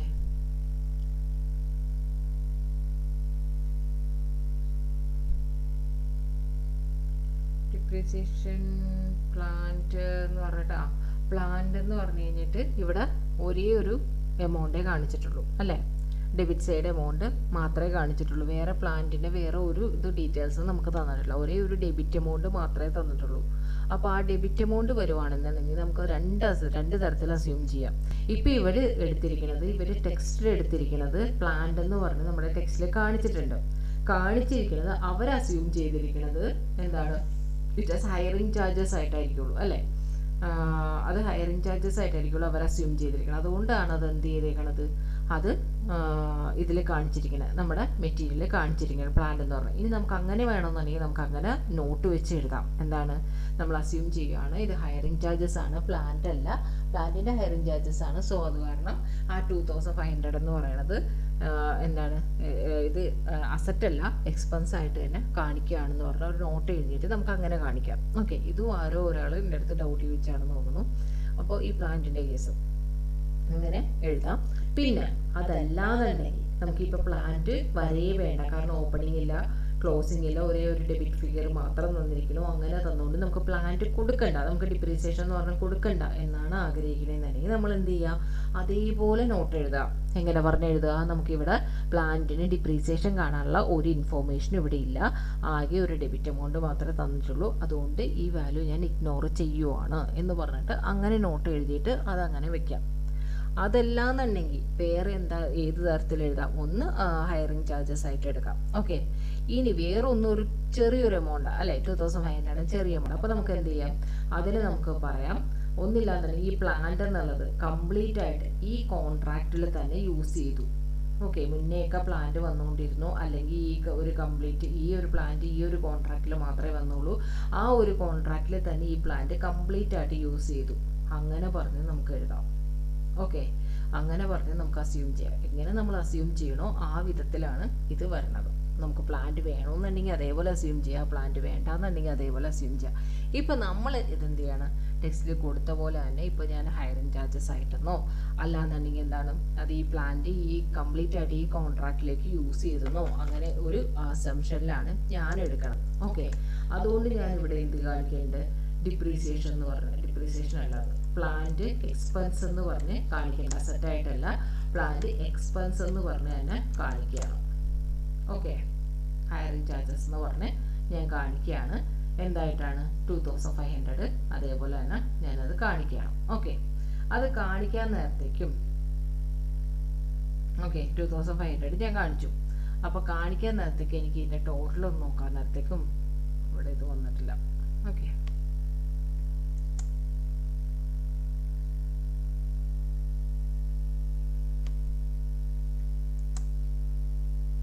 എനിക്ക് എന്ത് വന്നു, 88,000. കാരണം ഇവിടെ എക്സ്പെൻസ് സൈഡിൽ കൂടുതലായിട്ടും ഇവിടെ കുറവായിട്ടാണ് വന്നത്. അപ്പോൾ ബാലൻസ് എന്തായിട്ട് വന്നു, 88,000 ഇവിടെ വന്നു. അപ്പോൾ ഞാൻ അത് എന്ത് എടുക്കാനുള്ളൂ, ഇപ്പോൾ പ്രോഫിറ്റ് എനിക്ക് തന്നിട്ടുണ്ട്, എല്ലാം വന്നിട്ടുണ്ട്. അപ്പോൾ ഈ സൈഡിൽ കൂടുതൽ വന്ന ബാക്കി ഈ സൈഡിൽ എന്ത് എടുക്കാനുള്ളൂ, വർക്ക് അൺസർട്ടിഫൈഡ് എടുക്കാറുള്ളൂ. മിക്കവാറും പ്രോഫിറ്റ് തരുന്ന കേസിൽ ഇങ്ങനെ തന്നെയായിരിക്കുള്ളൂ നമുക്ക് വരുന്നത്, ഈ സൈഡ് തന്നെയായിരിക്കും ബാലൻസ് വരുന്നത്. അതുകൊണ്ട് നമുക്ക് അതെന്തായിട്ട് എടുക്കാം, വർക്ക് അൺസർട്ടിഫൈഡ് എന്ന് പറഞ്ഞ് എടുക്കാം. ഓക്കെ, ബാലൻസ് ഫിയർ ആണത്, അത് ബാലൻസിങ് ഫിയർ. ഓക്കെ, അത് 88,000 അൺസർട്ടിഫൈഡ് എന്ന് പറഞ്ഞ് എടുക്കാം. ഇനി നമ്മളുടെ അടുത്ത് എന്താ പറഞ്ഞിരിക്കുന്നത്, കോൺട്രാക്റ്റി അക്കൗണ്ട് പ്രിപ്പയർ ചെയ്യാനാണ് പറഞ്ഞിരിക്കുന്നത്. കോൺട്രാക്റ്റി അക്കൗണ്ട് പ്രിപ്പയർ ചെയ്യാൻ നേരത്തെ നമുക്ക് ഫസ്റ്റ് എടുക്കേണ്ടതാണ് ഈ കോൺട്രാക്റ്റി അക്കൗണ്ട് അറ്റാറ്റ് കോൺട്രാക്ട് എന്ന് പറഞ്ഞ് 22,000 ഉണ്ട്. അപ്പോൾ കോൺട്രാക്റ്റി അക്കൗണ്ട് അറ്റാറ്റ് കോൺട്രാക്ട് എന്ന് പറഞ്ഞാൽ എത്ര എടുക്കണം, 22,500 എടുക്കുക. ടു കോൺട്രാക്ട് അക്കൗണ്ട് 22,500 എടുക്കാം.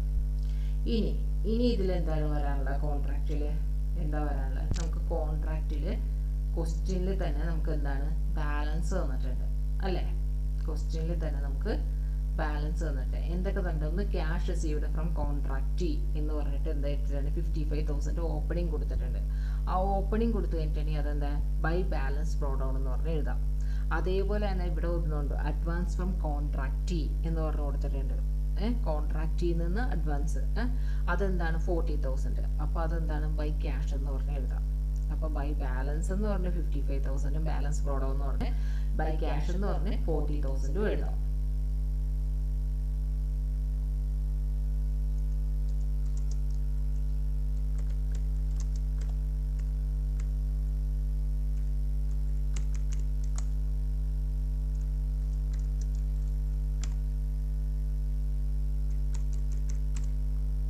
ഇത്ര എഴുതാനുള്ളൂ അല്ലേ. ഇനി ഇതിൻ്റെ ടോട്ടൽ കണ്ടു കഴിഞ്ഞാൽ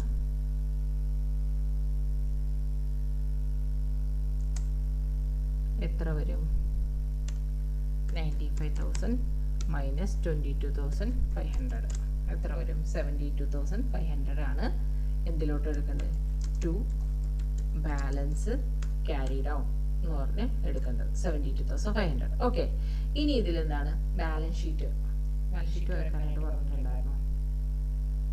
കോൺട്രാക്ട് അക്കൗണ്ട് ബാലൻസ് ഷീറ്റിലോട്ട് ഇതെങ്ങനെ കാണിക്കും എന്നുള്ളത് പറഞ്ഞിട്ടുണ്ടായിരുന്നു.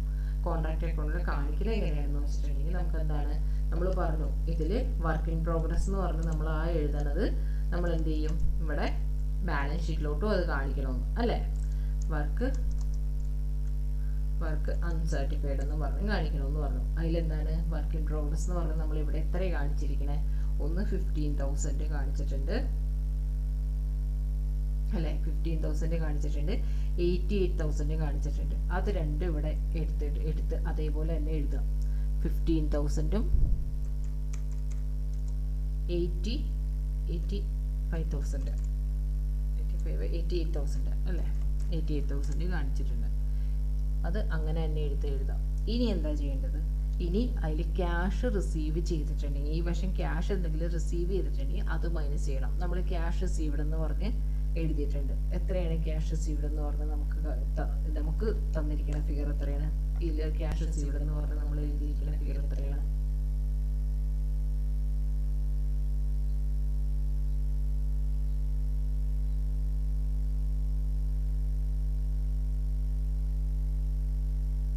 എത്ര എഴുതിയിരിക്കണം ക്ലോസിംഗിൽ? 72,500. അത് നമ്മൾ എന്ത് ചെയ്യണം? ക്യാഷ് റിസീവ്ഡ് എന്ന് പറഞ്ഞ് നമ്മൾ ഇതിലേക്ക് കാണിക്കണം. ക്യാഷ് റിസീവ്ഡ് ഓക്കെ, എത്രയാണ്? 72,500. ഓക്കെ, ഇത്ര എഴുതാൻ പറഞ്ഞിട്ടുള്ളൂ. ടാലി ആക്കണമെന്നൊന്നുമല്ല പറഞ്ഞിരിക്കുന്നത്. ഇതിലെങ്ങനെ ഇത് കാണിക്കും, ബാലൻസ് ഷീറ്റിൽ എങ്ങനെ ഇത് കാണിക്കും, അത് മാത്രമേ നമ്മളോട് ചോദിച്ചിട്ടുള്ളൂ.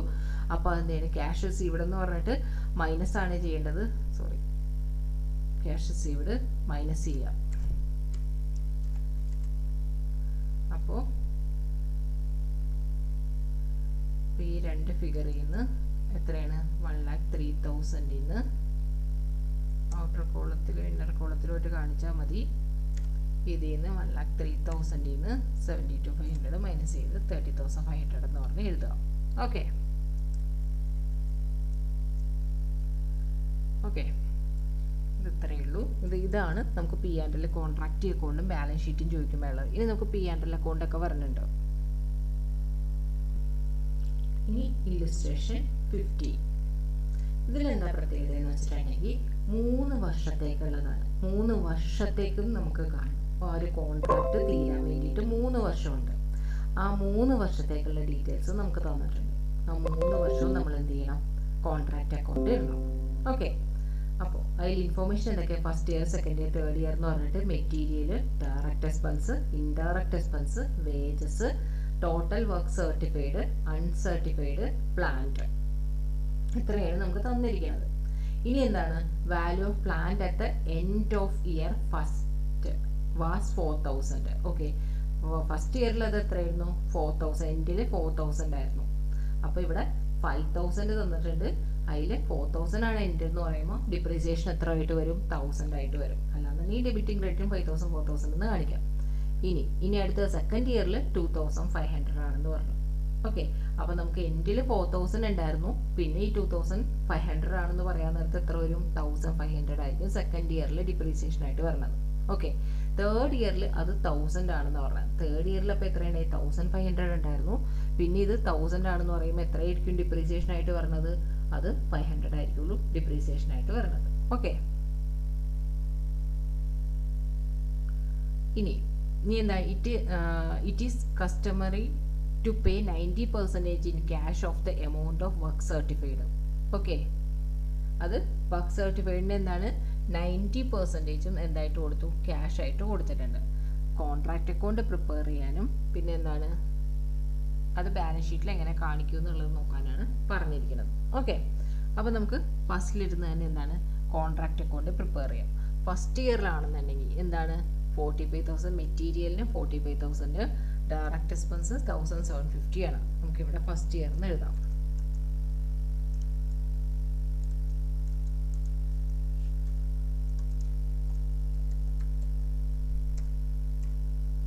മെറ്റീരിയൽ 45,000 ടു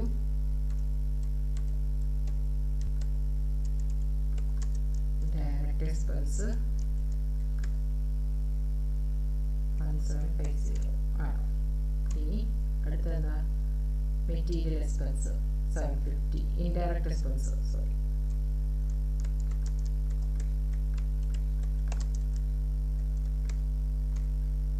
750, വേജസ്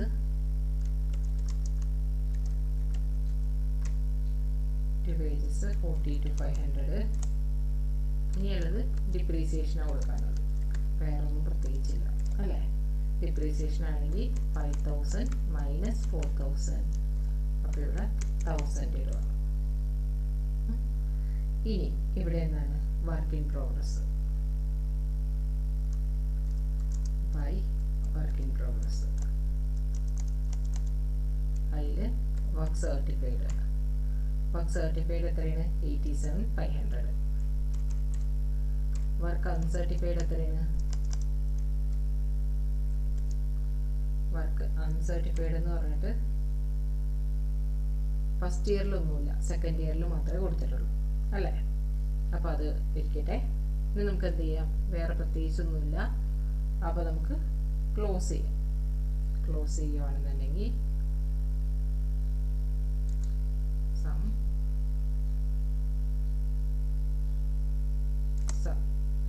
എത്ര വന്നു? ഡെബിറ്റ് സൈഡാണ് കൂടുതൽ. അപ്പോൾ നമുക്ക് എന്താണ് ലോസ് ആണ് പറഞ്ഞത്. ലോസ് എത്ര വന്നു? 3,500 ലോസ് വന്നു. അപ്പോൾ അതിന് പ്രത്യേകിച്ചൊന്നും ഇതല്ല. ഇനി വേറെ ഒന്നും നോക്കേണ്ട കാര്യമില്ല അല്ലേ? P&L അക്കൗണ്ട് ലോസ് ആണെങ്കിൽ ലോസ് എഴുതി നിർത്തുക, വേറെ ഒന്നും എഴുതേണ്ട കാര്യമില്ല. ഓക്കെ, ഇനി സെക്കൻഡ് ഇയറിൽ നോക്കാം. സെക്കൻഡ് ഇയറിൽ നോക്കാനായിട്ട് ഇതങ്ങനെ തന്നെ എടുത്ത് എഴുതുക.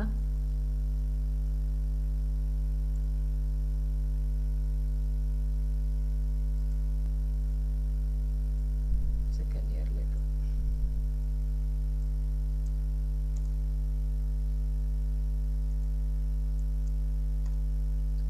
ലോസ് ആണോ എന്നുള്ളത് നമുക്കറിയില്ല. നോക്കട്ടെ. Second year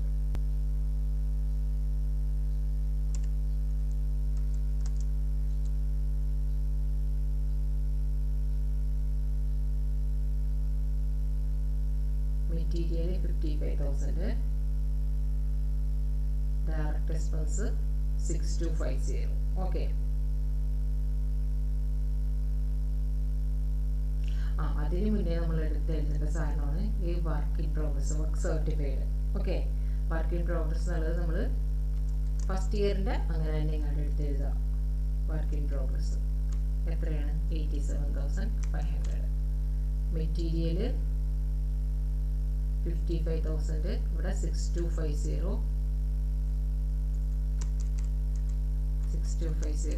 1,000. Wages എത്രയാവുന്നേ? Wages 57,500. Okay, wages 57,500. ഇനി ഡിപ്രീസിയേഷന് മാറ്റം വരും. ഡിപ്രീസിയേഷൻ എന്താണ്? ഇവിടെ 4,000 മൈനസ് എത്രയാണ് സെക്കൻഡ് ഇയറിലേക്ക്?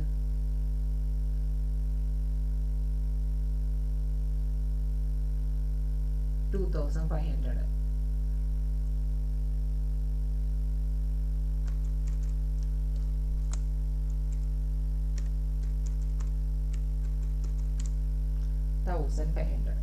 ഓക്കെ, ഇനി ഇവിടെയുള്ള വർക്ക് സർട്ടിഫൈഡും വർക്ക് അൺസർട്ടിഫൈഡും ഉണ്ട് ഈ പ്രാവശ്യം അല്ലേ? വർക്ക് സർട്ടിഫൈഡ് എന്ന് പറയുന്നത് എത്രയാണ്? 280,500. ഇവിടെ 5,000 ആണ്.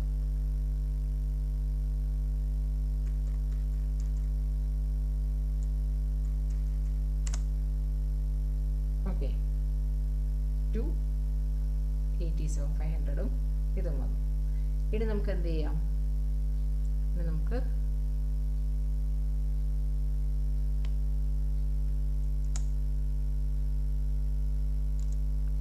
പ്രോഫിറ്റ് ആണ് എന്തായാലും. 287,500 മൈനസ് 2 എത്ര വന്നു? 78,750 വന്നു. അപ്പോൾ നോഷണൽ പ്രോഫിറ്റ് എന്ന് പറഞ്ഞ വർക്കിംഗ് നോട്ടിൽ 78,750 എഴുതാം. ഓക്കെ, ഇനി നമുക്ക് എന്ത് ചെയ്യണം? ഡിഗ്രി ഓഫ് കംപ്ലീഷൻ കണ്ടുപിടിക്കണം. ഡിഗ്രി ഓഫ് കംപ്ലീഷൻ കണ്ടുപിടിക്കാനാണെന്നുണ്ടെങ്കിൽ സെക്കൻഡ് ഇയറിൽ അല്ലേ? സെക്കൻഡ് ഇയറിൽ ഡിഗ്രി ഓഫ് കംപ്ലീഷൻ കണ്ടുപിടിക്കാനാണെന്നുണ്ടെങ്കിൽ നമ്മൾ വർക്ക് സർട്ടിഫൈഡും കോൺട്രാക്ട് പ്രൈസും നോക്കണം. വർക്ക് സർട്ടിഫൈഡ് എന്ന് പറയുന്നത് എത്രയാണ്? Work certified percentage of degree of completion. Work certified divided by contract price. Work certified എന്ന് പറയുന്നത് 280 to 500 divided by contract price എത്രയാണ്?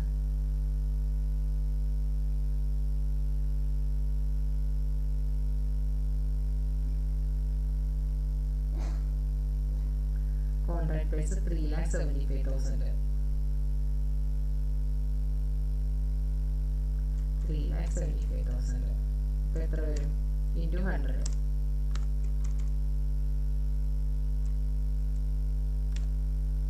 280 to 500 divided by 3,75,000 into 100. എത്ര പെർസെൻറ്റേജ് വന്നു? 75% വന്നു. ആ 75% ആണ് വന്നതെന്നുണ്ടെങ്കിൽ അപ്പോൾ നമുക്ക് P&L എങ്ങനെ കൊടുക്കാം? P&L കൊടുക്കാനായിട്ട് 2/3 കൊടുക്കാം. നോഷൻ പ്രോഫിറ്റ് എത്ര? 78, 750 ഇൻറ്റു 2/3 ഇൻറ്റു അതിൽ ക്യാഷ് റിസീവ്ഡും എടുക്കണം അല്ലേ? ക്യാഷ് റിസീവ്ഡ് എന്ന് പറഞ്ഞിട്ടുണ്ടെങ്കിൽ എത്രയാണ് പറഞ്ഞിരിക്കുന്നത്? അതിൽ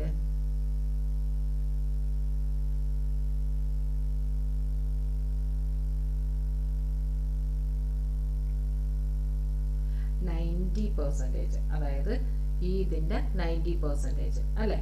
അപ്പോൾ 280 to 500ൻ്റെ 90% എത്ര വരും? 250 വരും. ഓക്കെ, 250 പിന്നെ വർക്ക് സർട്ടിഫൈഡ് 282. അപ്പോൾ 250.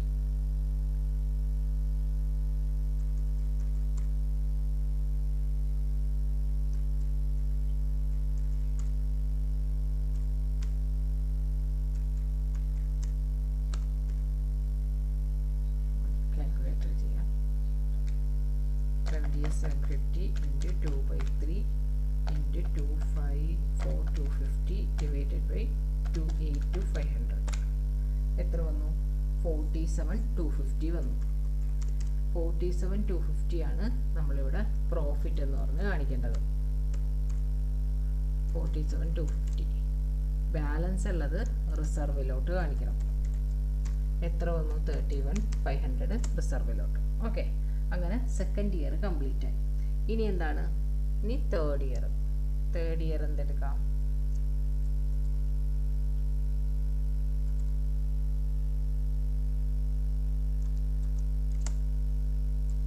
തേർഡ് ഇയർ നോക്കണം. തേർഡ് ഇയർ നോക്കാൻ നേരത്തേക്കും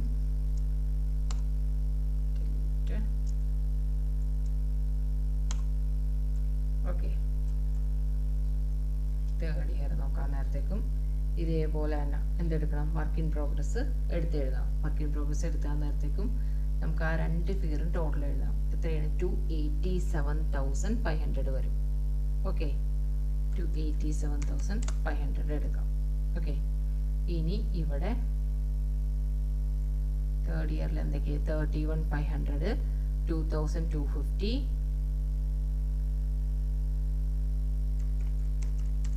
2,250 ഇവിടെ ഒന്നുമില്ല അല്ലേ? ഇനി വേജസ് 40,500 വേജസ് 40,500. ഓക്കെ, ഇനി ഇവിടെ 2,500 മൈനസ് 1,000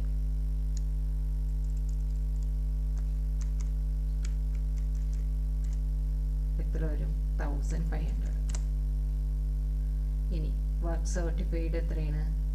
വർക്ക് സർട്ടിഫൈഡ് 3,75,000, അതായത് കംപ്ലീറ്റ് ആയി അല്ലേ? വർക്ക് സർട്ടിഫൈഡ് 3,75,000 അത് കംപ്ലീറ്റ് ആയി, വർക്ക് കംപ്ലീറ്റ് ആയി എന്നുള്ളത് തന്നെയാണ് അർത്ഥം. ഓക്കെ, 100% കംപ്ലീറ്റ് ആയി. നമ്മുടെ കോൺട്രാക്ട് പ്രൈസും അത് തന്നെയായിരുന്നു. ഓക്കെ, ഇനി നമുക്ക് റിസർവിലോട്ടൊന്നും മാറ്റേണ്ട കാര്യമില്ല. കംപ്ലീറ്റ് ആയി കഴിഞ്ഞാൽ പിന്നെ റിസർവിലോട്ടൊന്നും മാറ്റേണ്ട കാര്യമില്ല. ഓക്കെ, ഇനി ഇതിനിവിടെ ടോട്ടൽ കണ്ടുപിടിക്കുക.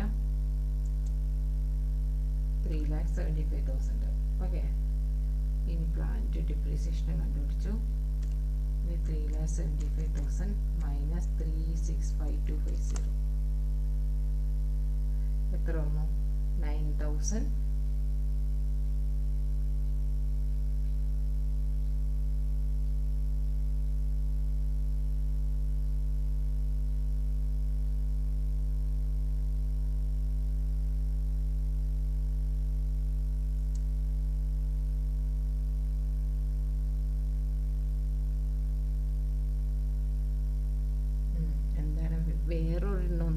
വെച്ചിട്ടുണ്ടെങ്കിൽ നമുക്കിവിടെ റിസർവ് ഇല്ലേ, ഈ റിസർവ് നമ്മൾ എഴുതണ്ടേ.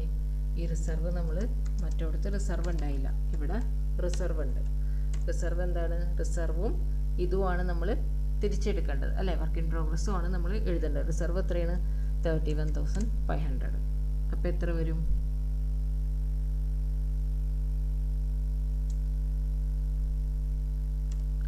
406,500 minus 3,75,000.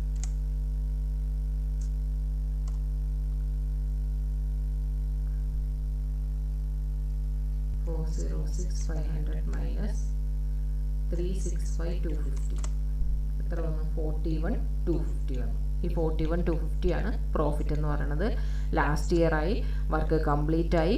അതുകൊണ്ട് തന്നെ നമ്മൾ എന്തിലോട്ട് മാറ്റണില്ല? റിസർവിലോട്ട് മാറ്റേണ്ട കാര്യം ഇല്ല.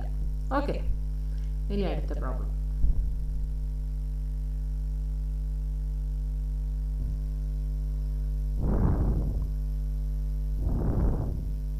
ഇനി ഇല്ലുസ്ട്രേഷൻ 16. ഇതിലെന്താ പ്രത്യേകത എന്ന് വെച്ചിട്ടുണ്ടെങ്കിൽ നമുക്ക് first year, second year, third year അല്ല ഇതിൽ തന്നിരിക്കുന്നത്. ഇതിലെന്താണ്? കോൺട്രാക്ട് 1, കോൺട്രാക്ട് 2, കോൺട്രാക്ട് 3 ആണ്. അതായത് 3ഉം ഡിഫറെൻറ്റ് കോൺട്രാക്റ്റ് ആണ്. ഓക്കെ, ഒരേ വർക്കിൻ്റെ അടുത്തടുത്ത ഇയർ അല്ല ഇത്, 3ഉം 3 കോൺട്രാക്റ്റാണ്. ആ ഒരു ഇത് നമുക്ക് മനസ്സിൽ വേണം. അപ്പോൾ കോൺട്രാക്റ്റ് അക്കൗണ്ട് വരക്കാൻ നേരത്ത് നമുക്ക് ഓരോന്നും എന്താണ് ഓരോന്നും കോൺട്രാക്ട് 1, കോൺട്രാക്ട് 2, കോൺട്രാക്ട് 3 എന്ന് വരക്കാതെ ഒറ്റ ഇതായിട്ട് തന്നെ നമുക്ക് 1, 2, 3 എന്ന് പറഞ്ഞ് എഴുതി ഡെബിറ്റും ക്രെഡിറ്റും അതേപോലെ എഴുതി ഈസി ആയിട്ട് പെട്ടെന്ന് വരച്ച് തീർക്കാം.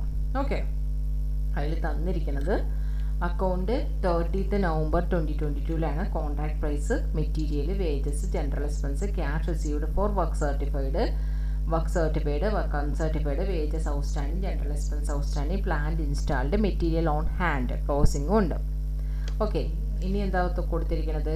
The plant was install, depreciation 15% എന്ന് തന്നെ പറഞ്ഞു കൊടുത്തിട്ടുണ്ട്.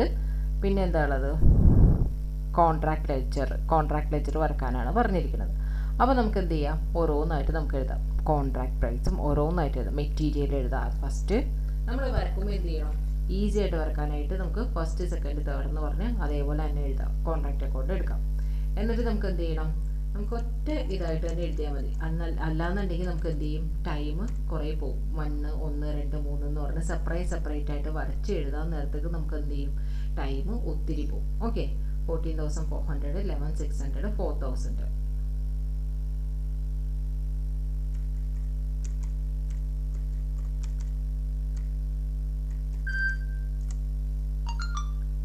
ഇനി എന്താ? വേജസ് 22,000, 22,500, 2,800.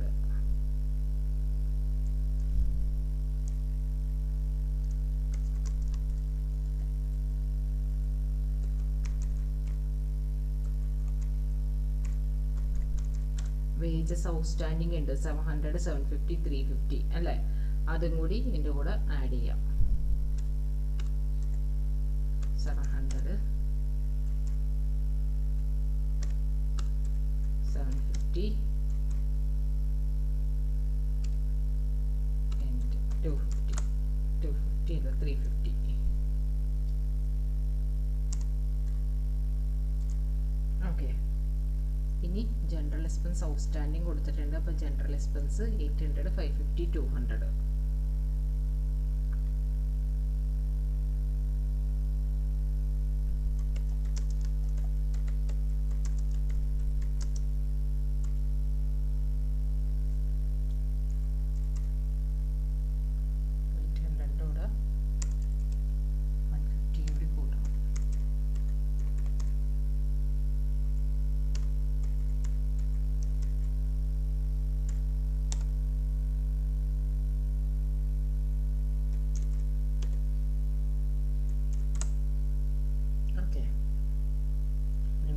ഇനി അടുത്ത എന്താ?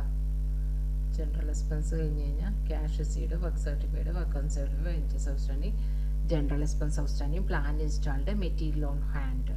ഓക്കെ, അപ്പോൾ അവിടെ by material on hand 800, 800, 400. Okay, ഇനി വരേണ്ടത് by work in progress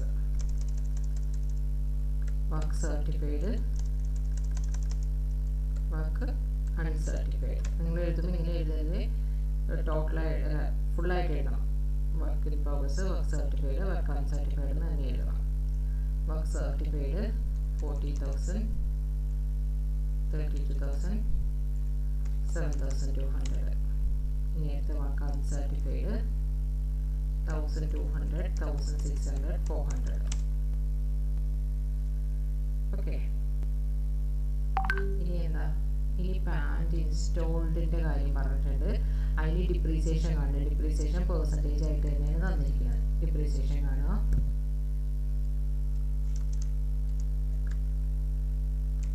depreciation 4,000 15%.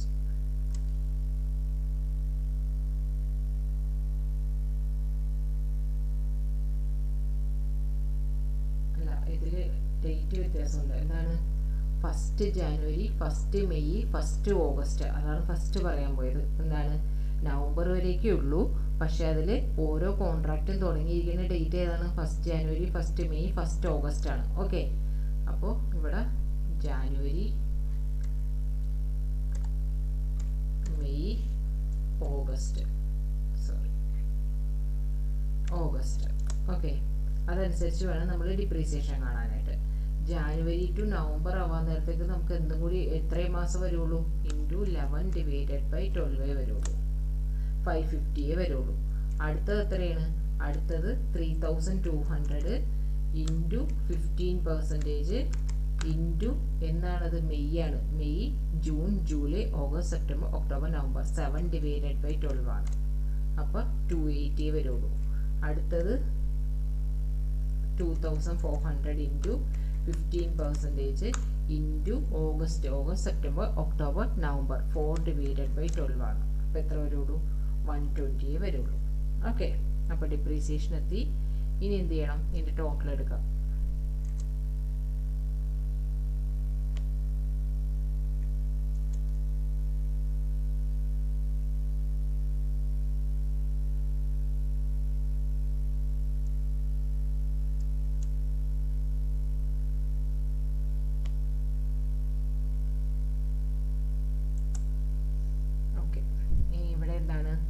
ഇവിടെ 42,000 ആണ്.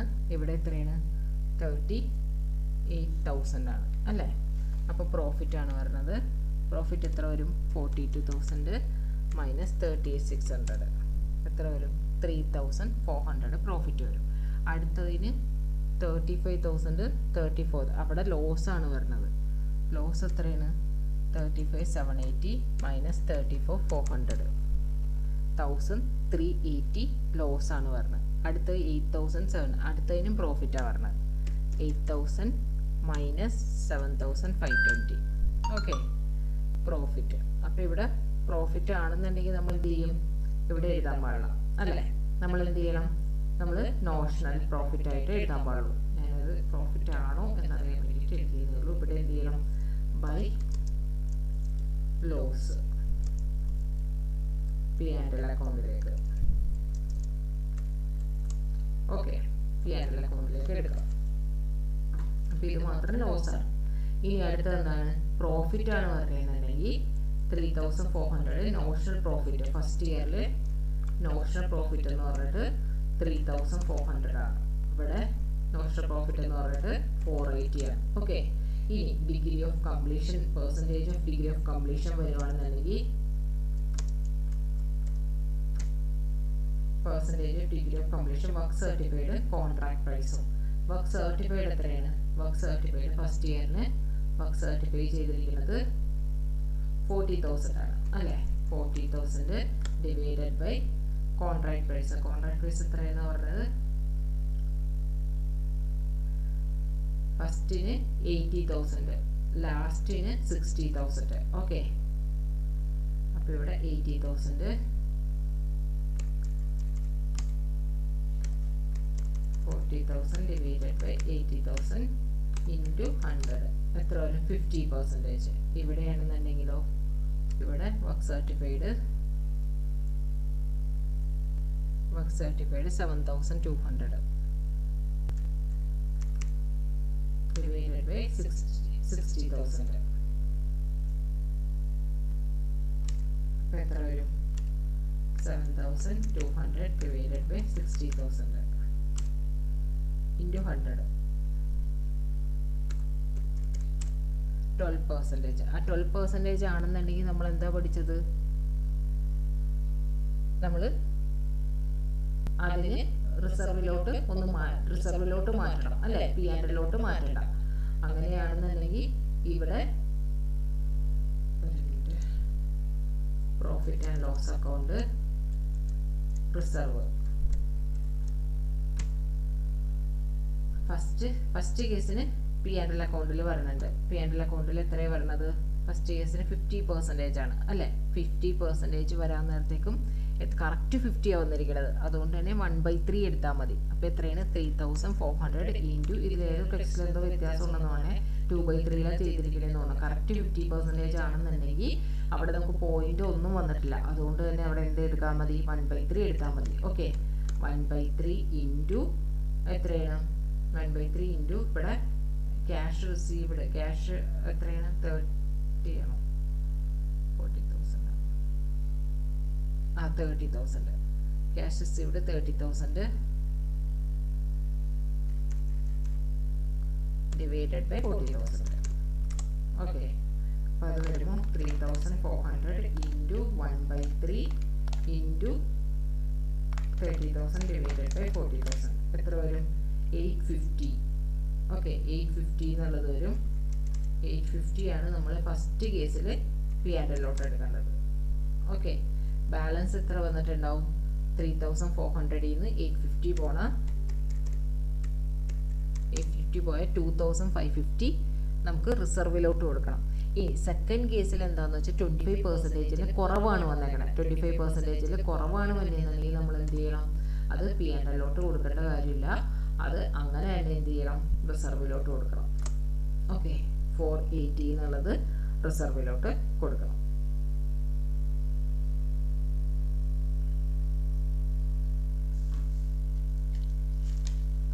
അപ്പോൾ ഇത് ഓക്കെ എന്ന് വിചാരിക്കുന്നു അല്ലേ. ഇത് സിമ്പിളാണ്. നമ്മൾ ആ ശ്രദ്ധിക്കേണ്ടത് ഈ ഒരു മന്ത് എന്നുള്ളത് നമ്മളത് ശ്രദ്ധിക്കണം.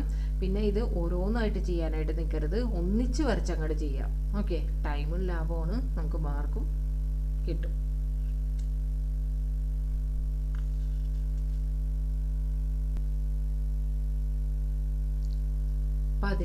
ഇല്ലസ്ട്രേഷൻ 17 എന്താണ്? ട്രയൽ ബാലൻസ് ആണ് ഇവിടെ കൊടുത്തിരിക്കുന്നത്. അതാണ് ഒരു പ്രത്യേകത. ട്രയൽ ബാലൻസ് കൊടുത്തിട്ടുണ്ട്. കോൺട്രാക്ട് നമ്പർ 747 അത് 31 ഡിസംബറിലെ ട്രയൽ ബാലൻസ് ആണ്. Amount received, building, creditors, bank, capital account, material, wages, expense, plant, ഇതെല്ലാം എന്താണ്? നമുക്ക് P&L ബാലൻസ് ഷീറ്റിലേക്കും വേണ്ട ഐറ്റംസ് ആണ്. ഓക്കെ, നമുക്ക് കോൺട്രാക്ട് അക്കൗണ്ടിന് വേണ്ട ഐറ്റംസ് എന്തൊക്കെയാണ്? The work on contract number 747 was commenced on 1 January 2022. Material costing, അതിൻ്റെ മെറ്റീരിയൽ കോസ്റ്റിംഗ്, ഇതാണ് കോൺട്രാക്ട് അക്കൗണ്ടിലേക്ക് വേണ്ടത്. 1,70,000 was sent to site off, പിന്നെന്താണ്? 6,000 ഡിസ്ട്രോയിഡ് ഇൻ ആൻ ആക്സിഡൻറ്റ്. അപ്പോൾ 6,000 എന്ത് ചെയ്യണം? നമ്മൾ കോസ്റ്റിംഗ് P&L അക്കൗണ്ട് എന്ന് പറഞ്ഞിട്ട് ഇതിന് ഡിസ്ട്രോയ് വന്നതൊക്കെ നമ്മൾ എന്ത് ചെയ്യണം? ക്രെഡിറ്റ് ചെയ്യണം. ഓക്കെ, ഇനി wages 1,80,000, plant 50,000 was used on the contract all throughout the year. Full year ഒരു 50,000 പ്ലാന്റ് യൂസ് ചെയ്തു. പിന്നെ എന്താണ്? Plant 2 lakh was used from 1 January to 30th September വരെയൊക്കെ യൂസ് ചെയ്തോളൂ. അപ്പോൾ ഒരു പ്ലാന്റ് ഫുള്ളായിട്ട് യൂസ് ചെയ്തു, വേറൊരു പ്ലാന്റ് 1 January ആണെങ്കിൽ 30 September വരെയൊക്കെ യൂസ് ചെയ്തോളൂ. ഓക്കെ, അപ്പോൾ ഡിപ്രീസിയേഷൻ എടുക്കുമ്പോൾ നമുക്ക് അതിനനുസരിച്ച് എടുക്കണം. അതായത് 2,50,000-ന് 2,50,000 എടുക്കുമ്പോൾ 1 January നിന്ന് 30th September വരേക്ക് 2,50,000 എടുക്കാം. ഏതൊക്കെ? ഈ 50,000, ഈ 2 lakhൻ്റെ. ഇനി അടുത്ത ഉണ്ടല്ലോ സെപ്റ്റംബർ, ഒക്ടോബർ, നവംബർ, ഡിസംബറിൽ എടുക്കാൻ നിർത്തി 2 lakhന് എടുക്കരുത്, 50,000 മാത്രം എടുക്കുക. അങ്ങനെയാണ് ഡിപ്രീസിയേഷൻ കാണേണ്ടത്. മെറ്റീരിയൽ കോസ്റ്റ് 4,000 വേറെ, അത് ക്ലോസിംഗ് മെറ്റീരിയലാണ്. കോൺട്രാക്ട് 6 lakh rupees കോൺട്രാക്ട് വന്നിട്ടുണ്ട്. അപ്പം കോൺട്രാക്ട്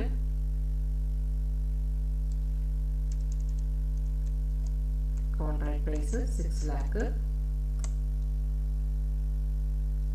എന്താണ് 75% contractee pay 75% of work certified. Work certified എന്ന് വെച്ചാൽ എന്താണ് 80% of the total contract work at the end of the contract പ്രൈസിൻ്റെ 80% ആണ് എന്ത് പറയുന്നത് വർക്ക് സർട്ടിഫൈഡ് എന്ന് പറയുന്നത്. വർക്ക് സർട്ടിഫൈഡ് എന്ന് പറഞ്ഞാൽ കോൺട്രാക്ട് പ്രൈസിൻ്റെ 80%. ഓക്കെ, 80% ആണ് വർക്ക് സർട്ടിഫൈഡ് എന്ന് പറയുന്നത്. അപ്പോൾ ആ വർക്ക് സർട്ടിഫൈഡ് എന്താണ് 6 lakhൻ്റെ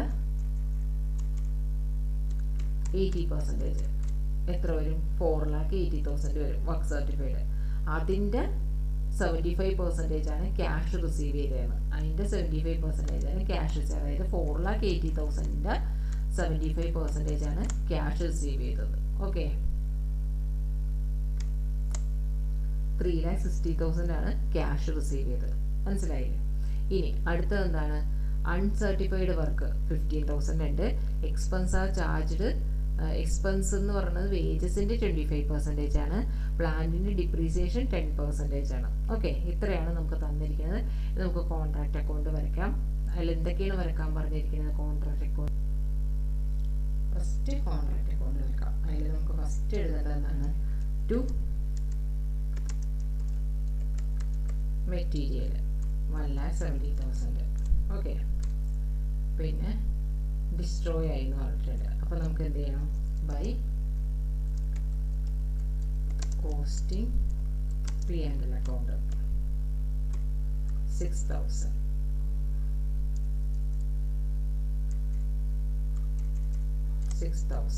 ഓക്കെ, ഇനി എന്താണ്? വേജസ് 1,80,000.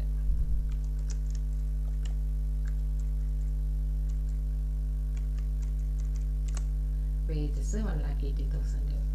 പ്ലാന്റ് 50,000. അതിൻ്റെ ഡിപ്രീസിയേഷൻ കാണാൻ നേരത്ത് ടു ഡിപ്രീസിയേഷൻ. ഡിപ്രീസിയേഷൻ എങ്ങനെയാണ് കാണേണ്ടത്? ഈ 50,000 എന്ന് പറയുന്നത് ഫുൾ ഇയർ ഉണ്ട് അല്ലേ? 50,000ൻ്റെ എത്രയാണ്? 10% നമുക്ക് ഫുൾ ഇയർ എടുക്കാം, 5,000. ഇനി ഈ 2 lakh എന്ന് പറയുന്നത് അതിൻ്റെ 10% എടുക്കുക. പക്ഷെ അതെന്ന് വരെയുള്ളൂ? ജാനുവരി തുടങ്ങി സെപ്റ്റംബർ വരെയുള്ളൂ. അതായത് 9 monthsേ ഉള്ളൂ. 9 monthsേ ഉള്ളൂ. ഓക്കെ, 9 months ഉള്ളപ്പോൾ അവിടെ എന്താണ്? 15,000 എടുക്കാൻ പാടുള്ളൂ. അപ്പോൾ ടോട്ടൽ എത്ര വന്നു? 15 + 5,000 20,000 ആണ് ഡിപ്രീസിയേഷൻ വന്നത്. ഓക്കെ, ഇനി അടുത്തത് എന്താണ്? മെറ്റീരിയൽ ഓഫ് കോസ്റ്റ് റിട്ടേൺ ചെയ്തു. അപ്പോൾ എന്ത് ചെയ്യും? By material at site 4,000.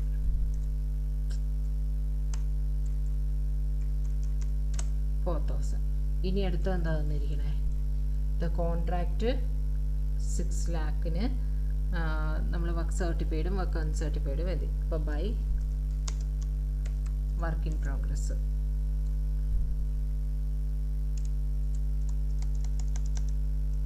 Work certified അല്ലേ? വർക്ക് സർട്ടിഫൈഡ് എന്നുള്ളത് നമ്മളിവിടെ കണ്ടുപിടിച്ചായിരുന്നു. എത്രയാണ്?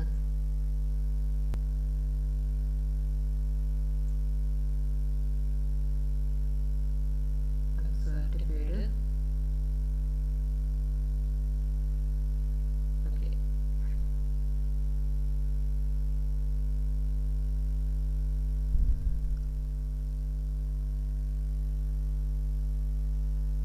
Contract price 6 lakh.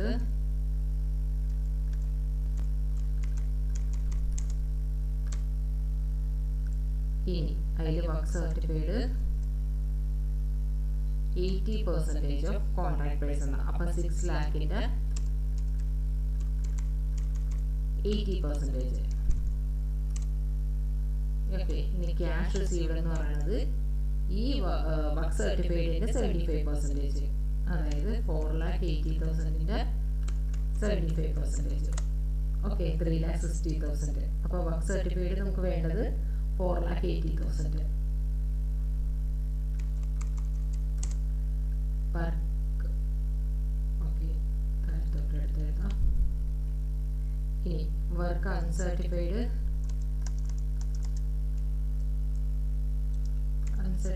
കുറിച്ച് എന്തെങ്കിലും പറഞ്ഞിട്ടുണ്ടോ?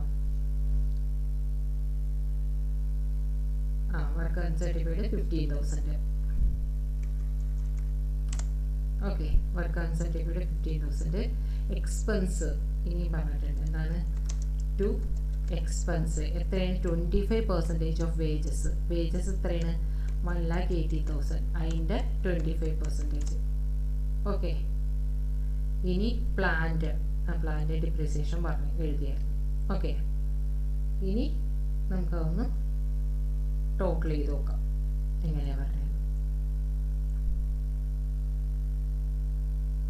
ടോട്ടൽ ചെയ്യാൻ നേരത്തേക്കും ഈ സൈഡാണ് കൂടുതൽ വന്നിരിക്കുന്നത്.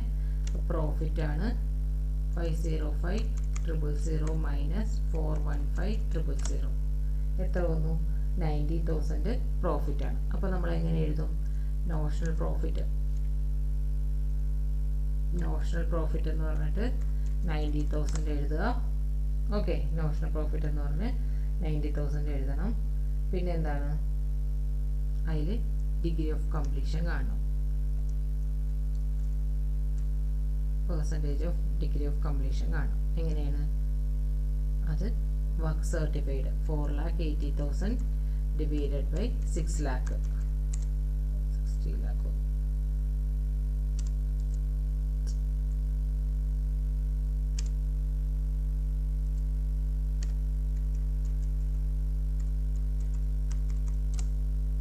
ഇൻറ്റു 100 80%. ഓക്കെ, 80% വന്നിട്ടുണ്ടെങ്കിൽ നമുക്ക് എന്ത് ചെയ്യും? അത് 2/3 ആണ് എടുക്കേണ്ടത് അല്ലേ? 2/3 എടുക്കണം. അപ്പോൾ 90,000 ഇൻറ്റു 2/3 ഇൻറ്റു എത്രയാണ് നമ്മൾ കണ്ടുപിടിച്ചത്? 3,60,000 ഡിവൈഡഡ് ബൈ 4,80,000 എത്ര വരും? 90,000 ഇൻറ്റു 2/3 ഇൻറ്റു 3,60,000 ഡിവൈഡഡ് ബൈ 4,80,000 45,000 വരും. ഓക്കെ, 45,000 ആണ് നമ്മളിവിടെ എന്തായിട്ട് എഴുതുന്നത്? ടു പ്രോഫിറ്റ് ആൻഡ് ലോസ് അക്കൗണ്ടിലേക്ക് 45,000. പിന്നെ റിസർവിലോട്ട്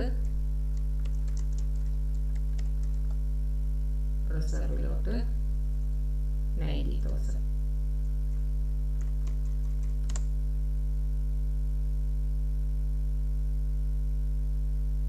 അല്ല, 90,000 45,000 പോയി. അപ്പോൾ 45,000. ഓക്കെ, 45,000 എടുത്തു. ഓക്കെ, അപ്പോൾ ഇനി കോൺട്രാക്ട് അക്കൗണ്ട് ഇട്ടു. ഇനി നമുക്ക് എന്താ ഉള്ളത്? ഇൻഫോർമേഷൻ അതിലുള്ള എന്താണ്? P&L ഇൻഫോർമേഷനും ഉണ്ട്. നമുക്ക് എന്താണ്? ബാലൻസ് ഷീറ്റിലുള്ള ഇൻഫോർമേഷനും ഉണ്ട്. നമുക്ക് P&L ഇൻഫോർമേഷൻ ആണെന്നുണ്ടെങ്കിൽ നമ്മൾ എന്ത് ചെയ്യും? നമുക്ക് ഈ കോസ്റ്റിംഗ് P&L അക്കൗണ്ടിലേക്ക് ഒരു 6,000 ഉണ്ട് അല്ലേ? 6,000 മാറ്റാനുണ്ട്.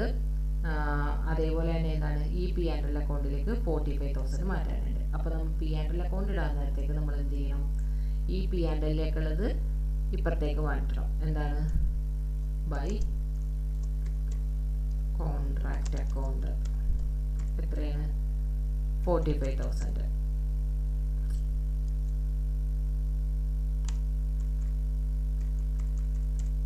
പിന്നെ ഇവിടെ വന്ന contract account. Okay, to contract account എത്രയാണ്? 6,000.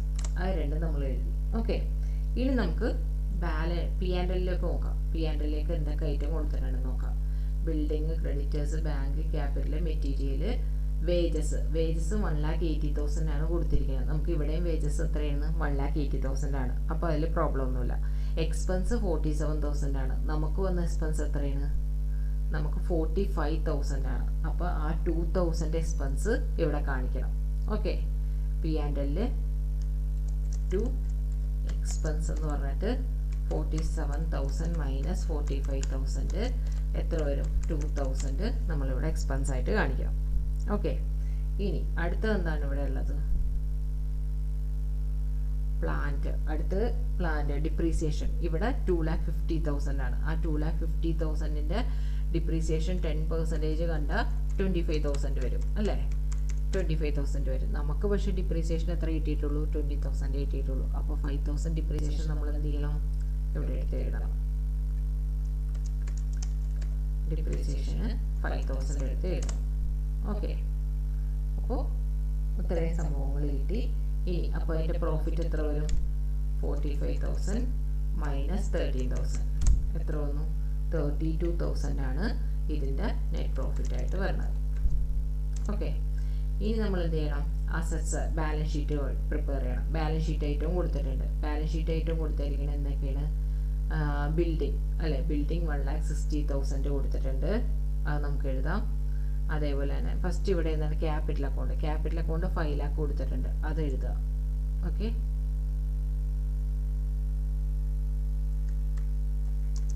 Capital account 5 lakh. ഇപ്പം നമുക്ക് നെറ്റ് പ്രോഫിറ്റ് കിട്ടിയിട്ടുണ്ട്, അത് 32,000. ഇനി അവിടെ ക്രെഡിറ്റേഴ്സ് ഉണ്ടെന്ന് തോന്നുന്നു അല്ലേ? ക്രെഡിറ്റേഴ്സ് 72,000.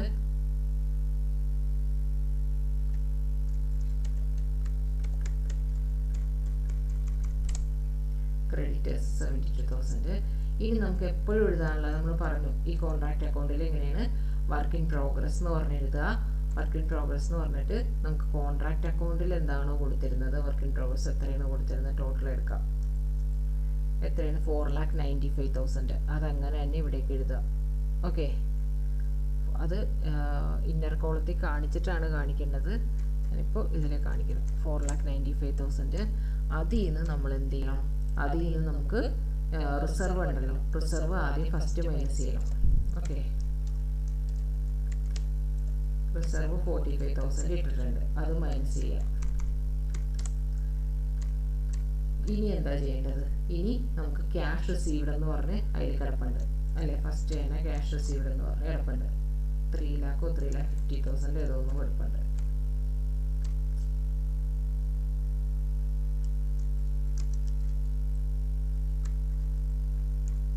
എത്രയും നോക്കാം.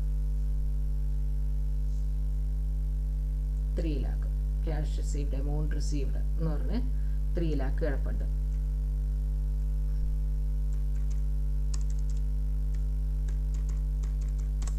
ഓക്കെ, എമൗണ്ട് റിസീവ്ഡ് എന്ന് പറഞ്ഞ് കിടപ്പുണ്ട്.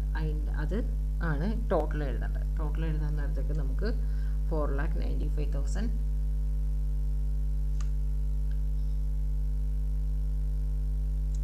എത്ര വരും? 1,50,000 വരും. പിന്നെ നമുക്കിനി ആദ്യം കണ്ടിട്ടില്ലേ എന്തൊക്കെയാണ്? ബിൽഡിംഗ് ഉണ്ടായിരുന്നു അല്ലേ? ബിൽഡിംഗ് എന്ന് പറഞ്ഞിട്ടുണ്ടായിരുന്നു. ആ ബിൽഡിംഗ് എന്നുള്ള എമൗണ്ട് എടുക്കാം. പ്ലാന്റ് എടുക്കാം, പിന്നെ ബാങ്ക് സ്റ്റോക്ക് എന്തൊക്കെയുണ്ട് അതൊക്കെ എടുക്കാം. ഓക്കെ, ബിൽഡിംഗ് എന്ന് പറഞ്ഞാൽ 1,60,000, പ്ലാന്റ് 2,50,000 ഡിപ്രീസിയേഷൻ കൊടുക്കണം. ഓക്കെ, ഇവിടെ ബിൽഡിംഗ് 1,60,000 എടുക്കാം.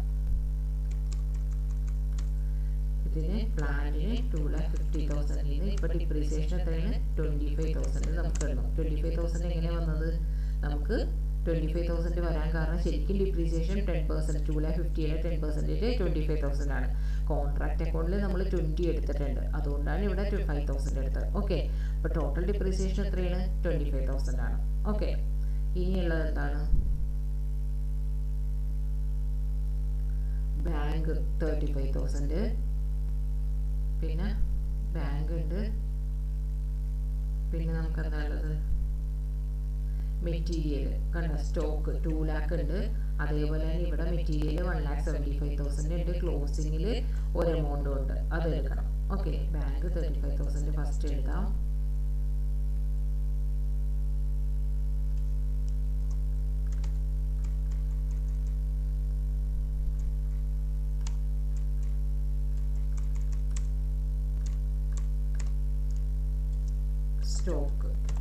സ്റ്റോക്കിന് നമുക്ക് ഇവിടെ തന്നിരിക്കുന്ന ഫിഗർ 2 lakh തന്നിട്ടുണ്ട്.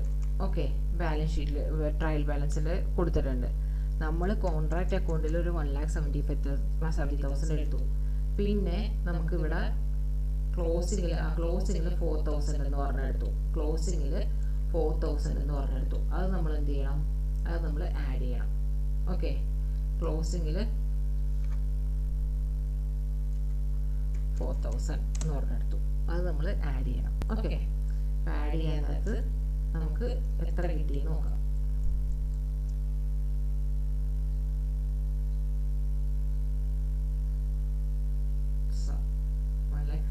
വരുന്ന എടുത്താൽ മതി. ഓക്കെ,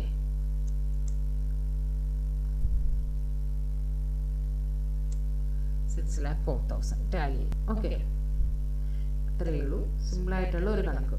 നിങ്ങൾക്ക് ആ ഒരു ഇത് മനസ്സിലാകണം. എന്താണ് P&L വരുന്നതും ബാലൻസ് ഷീറ്റിൽ വരുന്നതും P&L വരുന്ന കോൺട്രാക്ട് അക്കൗണ്ടിൽ വരുന്നതും തമ്മിലുള്ള ഡിഫറൻസ് മനസ്സിലാക്കി കഴിഞ്ഞാൽ ഇത് സിമ്പിളാണ്. ഇതും ഡൗട്ട് ചോദിച്ചതാണ് ആരോ, ഒന്ന് ശരിക്കും ഒന്നുകൂടി കേൾക്കാം. ഓക്കെ, ഇനി 18 എന്നുള്ള ഒരു ചെറിയൊരു പ്രോബ്ലമാണ്. ആ പ്രോബ്ലം എന്താണെന്ന് വെച്ചിട്ടുണ്ടെങ്കിൽ അതിൽ 40 lakh എസ്റ്റിമേറ്റ് ഇട്ട ഒരു കോൺട്രാക്റ്റിന് വന്ന കോസ്റ്റ് 36,80,000. അത് എസ്റ്റിമേറ്റ് ആയിട്ടാണ് 36,80,000 അതിൻ്റെ കോൺട്രാക്ട് പ്രൈസ് ആയിട്ട് 40 lakh ആണ് പറഞ്ഞിരിക്കുന്നത്. നമ്മൾ വരുമെന്ന് പ്രതീക്ഷിക്കുന്നത് 36,80,000 ആണ്. ഓക്കെ, അതിൽ കമ്പനി റിസീവ് ചെയ്തത് 14,40,000 rupees. അതെന്ന് പറഞ്ഞാൽ എന്താണ്, വർക്ക് സർട്ടിഫൈഡിൻ്റെ 90% ആണ് കമ്പനി റിസീവ് ചെയ്തിരിക്കുന്നത്. ഓക്കെ, വർക്ക് സർട്ടിഫൈഡിൻ്റെ അതായത് 14,40,000 എന്നുള്ളത് 90% ആണ്. അങ്ങനെയാണെങ്കിൽ 100% എത്രയെന്നുള്ളത് കണ്ടുപിടിക്കണം.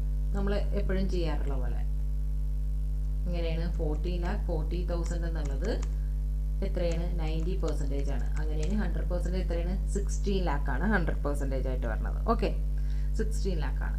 ഇനി എന്താ പറയുന്നത്, വർക്ക് 16 lakh എന്നുള്ളത് അപ്പോൾ എന്താണത്, അത് വർക്ക് സർട്ടിഫൈഡ് ആണ്. വർക്ക് സർട്ടിഫൈഡ് എന്നുള്ളത് 16 lakh ആണ്. ഓക്കെ, 16 lakh വർക്ക് സർട്ടിഫൈഡ് എന്നുള്ളത്. അതിൽ കോൺട്രാക്ട് പ്രൈസ് എന്നുള്ളത് 40 lakh ആണ്. പിന്നെ എന്താ, ക്യാഷ് റിസീവ്ഡ് എന്നുള്ളത് 14,40,000 ആണ്. ഓക്കെ, ഇത്ര നമുക്ക് കിട്ടി. ഇനി എന്താ പറഞ്ഞിരിക്കുന്നത്, ഇനി എക്സ്പെൻസ് മെറ്റീരിയൽ ലേബർ പ്ലാന്റ് തന്നിട്ടുണ്ട്. മെറ്റീരിയൽ കോസ്റ്റ് 20,000 വേർ ഡാമേജ്ഡ് ആയിട്ടുണ്ടെന്ന് പറയുന്നത്. അപ്പോൾ നമുക്ക് ക്രെഡിറ്റ് സൈഡ് എഴുതാം. പ്ലാന്റിന് ഡിപ്രീസിയേഷൻ 25% ആണെന്ന് തന്നിട്ടുണ്ട്. ഓക്കെ, അപ്പോൾ നമുക്ക് ഡയറക്റ്റായിട്ട് ചെയ്യാം. ഇങ്ങനെ എഴുതാം, ടു മെറ്റീരിയൽ എത്ര വരും, 4 lakh. പിന്നെ ടു ലേബർ എത്ര വരും, 10 lakh. ഓക്കെ, പിന്നെ എന്താ, ഡാമേജ് ആയി എന്ന് പറഞ്ഞിട്ടുണ്ട്. അപ്പോൾ എന്താണ്, by costing P&L account. Costing P&L അക്കൗണ്ടിലേക്ക് 20,000. ഓക്കെ, ഇനി എന്താ പറഞ്ഞിരിക്കുന്നത്, പ്ലാന്റ് ഡിപ്രീസിയേഷൻ 25%. ഡിപ്രീസിയേഷൻ എത്ര, 80,000ൻ്റെ 25%. പ്രത്യേകിച്ചൊന്നുമില്ല. ഓക്കെ, അതേപോലെ തന്നെ എടുക്കാൻ മതി, 20,000. ഇനി എന്താ പറഞ്ഞിരിക്കണേ, വേറെ വർക്ക് സർട്ടിഫൈഡ് നമ്മളിവിടെ കണ്ടുപിടിച്ചില്ലേ, അത് എഴുതണം. By work in progress. Work certified എത്ര കണ്ടുപിടിച്ചത് നമ്മൾ, വർക്ക് സർട്ടിഫൈഡ് 16 lakh.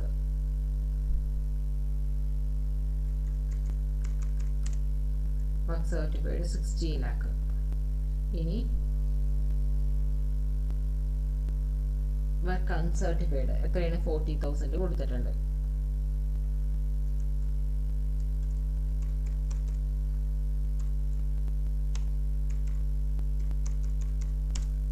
$40,000 കൊടുത്തിട്ടുണ്ട്.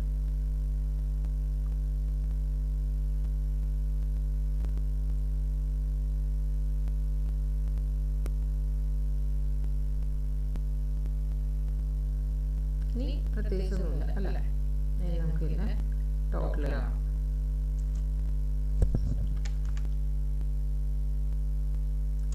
ടോട്ടൽ കാണുമ്പോഴത്തേക്കും പ്രോഫിറ്റ് തന്നെയാണ് വന്നിരിക്കുന്നത്. 16,60,000 മൈനസ് 14,20,000 എത്രയാണ്, 2 lakh.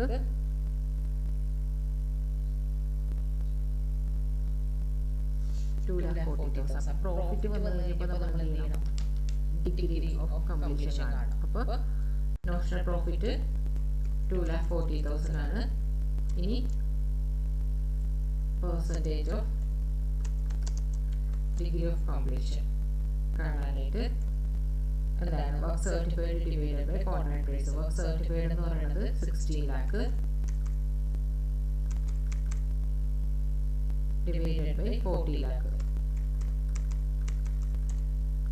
എത്ര വരും?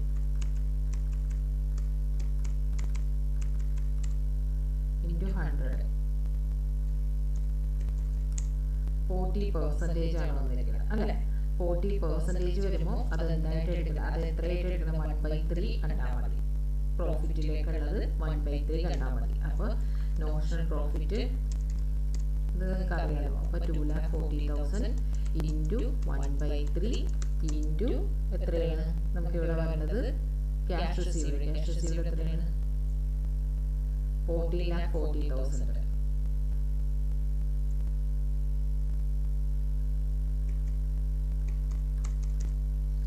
divided by 60 lakh. ഓക്കെ, അപ്പോൾ എത്ര വരും? 2,40,000 divided by 3 into 14,40,000 divided by 60 lakh. എത്ര വന്നു? 72,000. ആ 72,000 ആണ് ടു പ്രോഫിറ്റിലേക്ക്. 72,000 ബാലൻസ് ഉള്ളത് റിസർവിലേക്ക്. 2,40,000 72,000 1,68,000 റിസർവിലോട്ട്. ഓക്കെ, ഇത് കഴിഞ്ഞു. ഇനി ക്വസ്റ്റ്യനിൽ വേറൊരു ഇതും കൂടി കൊടുത്തിട്ടുണ്ട്. എന്താണ്? കോൺട്രാക്ട് അക്കൗണ്ട് പറഞ്ഞു. പിന്നെ എന്താ പറയുക? Show all possible figures that can reasonably be credited to P and L account. Estimated profit 3,20,000. Estimated profit എന്നിട്ടുണ്ടെങ്കിൽ നമുക്കറിയാം എന്താണ് ചെയ്യേണ്ടതെന്ന്. 4 വിധത്തിൽ ചെയ്യണമെന്നുള്ളത്. 4 വിധത്തിലുള്ള 4 ഫോർമുലയും നമ്മൾ ഫസ്റ്റ് നോക്കിയതാണ് അല്ലേ? എന്താണ് എസ്റ്റിമേറ്റഡ് പ്രോഫിറ്റ് ഉണ്ടെങ്കിൽ വർക്ക് സർട്ടിഫൈഡ്, കോൺട്രാക്ട് പ്രൈസ്, പിന്നെ അതിൻ്റെ കൂട്ടത്തിൽ എന്താണ് ക്യാഷ് റിസീവ്ഡും വർക്ക് സർട്ടിഫൈഡും കൂടിയുള്ള ഇങ്ങനെയുള്ള 4 ഫോർമുലാസ് നമ്മൾ നോക്കിയതാണ്. ഇനി അതേപോലെ തന്നെ അതിൽ തന്നെ നമ്മൾ എന്ത് ചെയ്യണം? ആ ഒരു ഇത് ചെയ്ത് നോക്കാം. ഓക്കെ, എസ്റ്റിമേറ്റഡ് പ്രോഫിറ്റ് എത്രയാണ് പറഞ്ഞത് ക്വസ്റ്റ്യനിൽ? 3,20,000 ആണ് എസ്റ്റിമേറ്റഡ് പ്രോഫിറ്റ്. അങ്ങനെയാണെന്നുണ്ടെങ്കിൽ 3,20,000 ഇൻറ്റു ഇൻറ്റു വർക്ക് സർട്ടിഫൈഡ് എന്ന് പറയുന്നത് എത്രയാണ്? Work certified contract price. Work certified 16 lakh divided by contract price 40 lakh. Okay, 1,28,000 first കേസിൽ വരും. ഇനി സെക്കൻഡ് കേസിലാണെന്നുണ്ടെങ്കിലോ ഈ 1,28,000 കൂടെ എന്തുമാത്രം ഇട്ടാൽ മതി? ക്യാഷ് റിസീവ്ഡും വർക്ക് സർട്ടിഫൈഡും ഇട്ടാൽ മതി.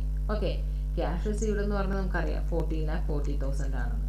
ഓക്കെ, 14,40,000. ഓക്കെ, അതിൻ്റെ കൂട്ടത്തിൽ എന്താണ് വർക്ക് സർട്ടിഫൈഡ് എന്ന് പറഞ്ഞാലും നമുക്കറിയാം എന്താണ് വർക്ക് സർട്ടിഫൈഡ് എത്രയാണ്? 16 lakh. ഓക്കെ, അപ്പോൾ അത് കിട്ടി. ഇനി അടുത്തത് എന്താണ്? Estimated profit. Estimated profit 3,20,000. 3,20,000 into total cost to date. Total cost to date എന്ന് പറഞ്ഞിട്ടുണ്ടെങ്കിൽ അതിന് എന്താ പ്രത്യേകത എന്ന് വെച്ചാൽ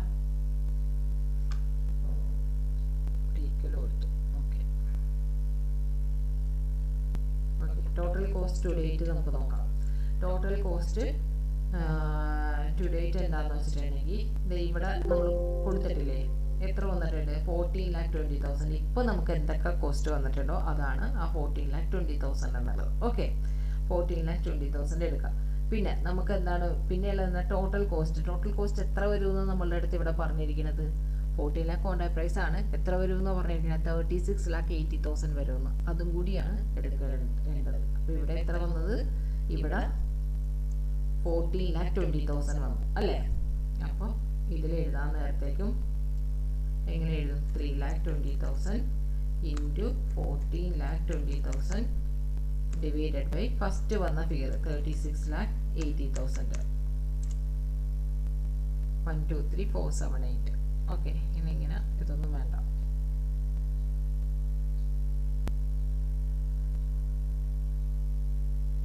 ഓക്കെ, ഇനി ഇതിനെന്ത് ചെയ്യണം? ഇതിൻ്റെ കൂട്ടത്തിൽ ക്യാഷ് റിസീവ്ഡും വർക്ക് സർട്ടിഫൈഡും മാത്രം ചെയ്താൽ മതി. അപ്പോൾ 1 2 3 4 7 8 ഇൻറ്റു ക്യാഷ് റിസീവ്ഡ് 14,40,000 ആണെന്ന് അറിയാം. Divided by work certified 16 lakh വേണം. അതുകൊണ്ട് ചെയ്ത് കഴിഞ്ഞാൽ ഇവിടെ കിട്ടും. എന്താണ്? ഓക്കെ ഓക്കെ ഇതാണ്. ഇത് മാത്രമായിട്ടും ചോദിക്കുക, ഇതേപോലെയും ചോദിക്കാം. അപ്പോൾ ഈ ഫോർമുല അറിഞ്ഞിരുന്നാൽ നമുക്ക് ഈസി ആയിട്ട് ഈ കണക്ക് സോൾവ് ചെയ്യാവുന്നതേ ഉള്ളൂ. ഓക്കെ.